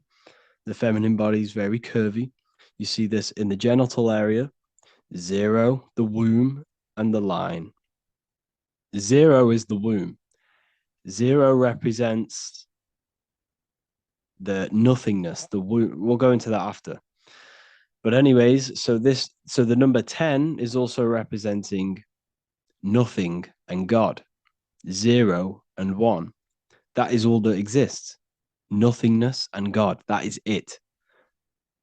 Nothingness and consciousness. That is the only thing that exists. Everything else is a shadow of consciousness. There is only nothing and God. 0 and 1.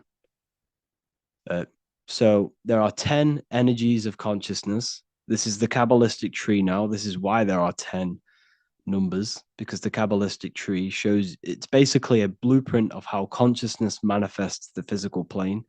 This corresponds on a macrocosmic scale, which is God, and a microcosmic scale, which is you, a microcosm of God. The macrocosmic scale represents how God manifested everything in the universe through consciousness. And then the microcosmic scale represents you manifesting from God into the physical world of God, of the manifested plane. So pure consciousness can't enter a physical vessel. It's too powerful. Consciousness is too powerful for it to enter a body. So what God did is filtered his consciousness through 10 energies, okay, which is the Cabalistic tree, and and basically filtered his consciousness through these spheres so that we could have a material plane. So this is where it gets very deep in the Cabalistic teachings. So I advise you all to research the Cabalistic tree. It's very, very interesting. And this is basically how God comes down through these spheres into the material plane. Each path corresponds with a lesson. You, on a microcosmic scale, are down here, but your consciousness can expand all the way back to source, because the mind has infinite possibilities. There is limitless possibilities with your mind. Your mind has the potential to grow and expand into new fields of thought and expand to know everything in the universe, which is basically pure enlightenment. Your mind has no limitation. The only limitation in your mind is the beliefs that you hold. The mind has infinite possibilities to expand beyond physical awareness to the consciousness of God. That's why humans are very, very powerful. Humans are made in the image of God because we have the potential to expand our minds to God.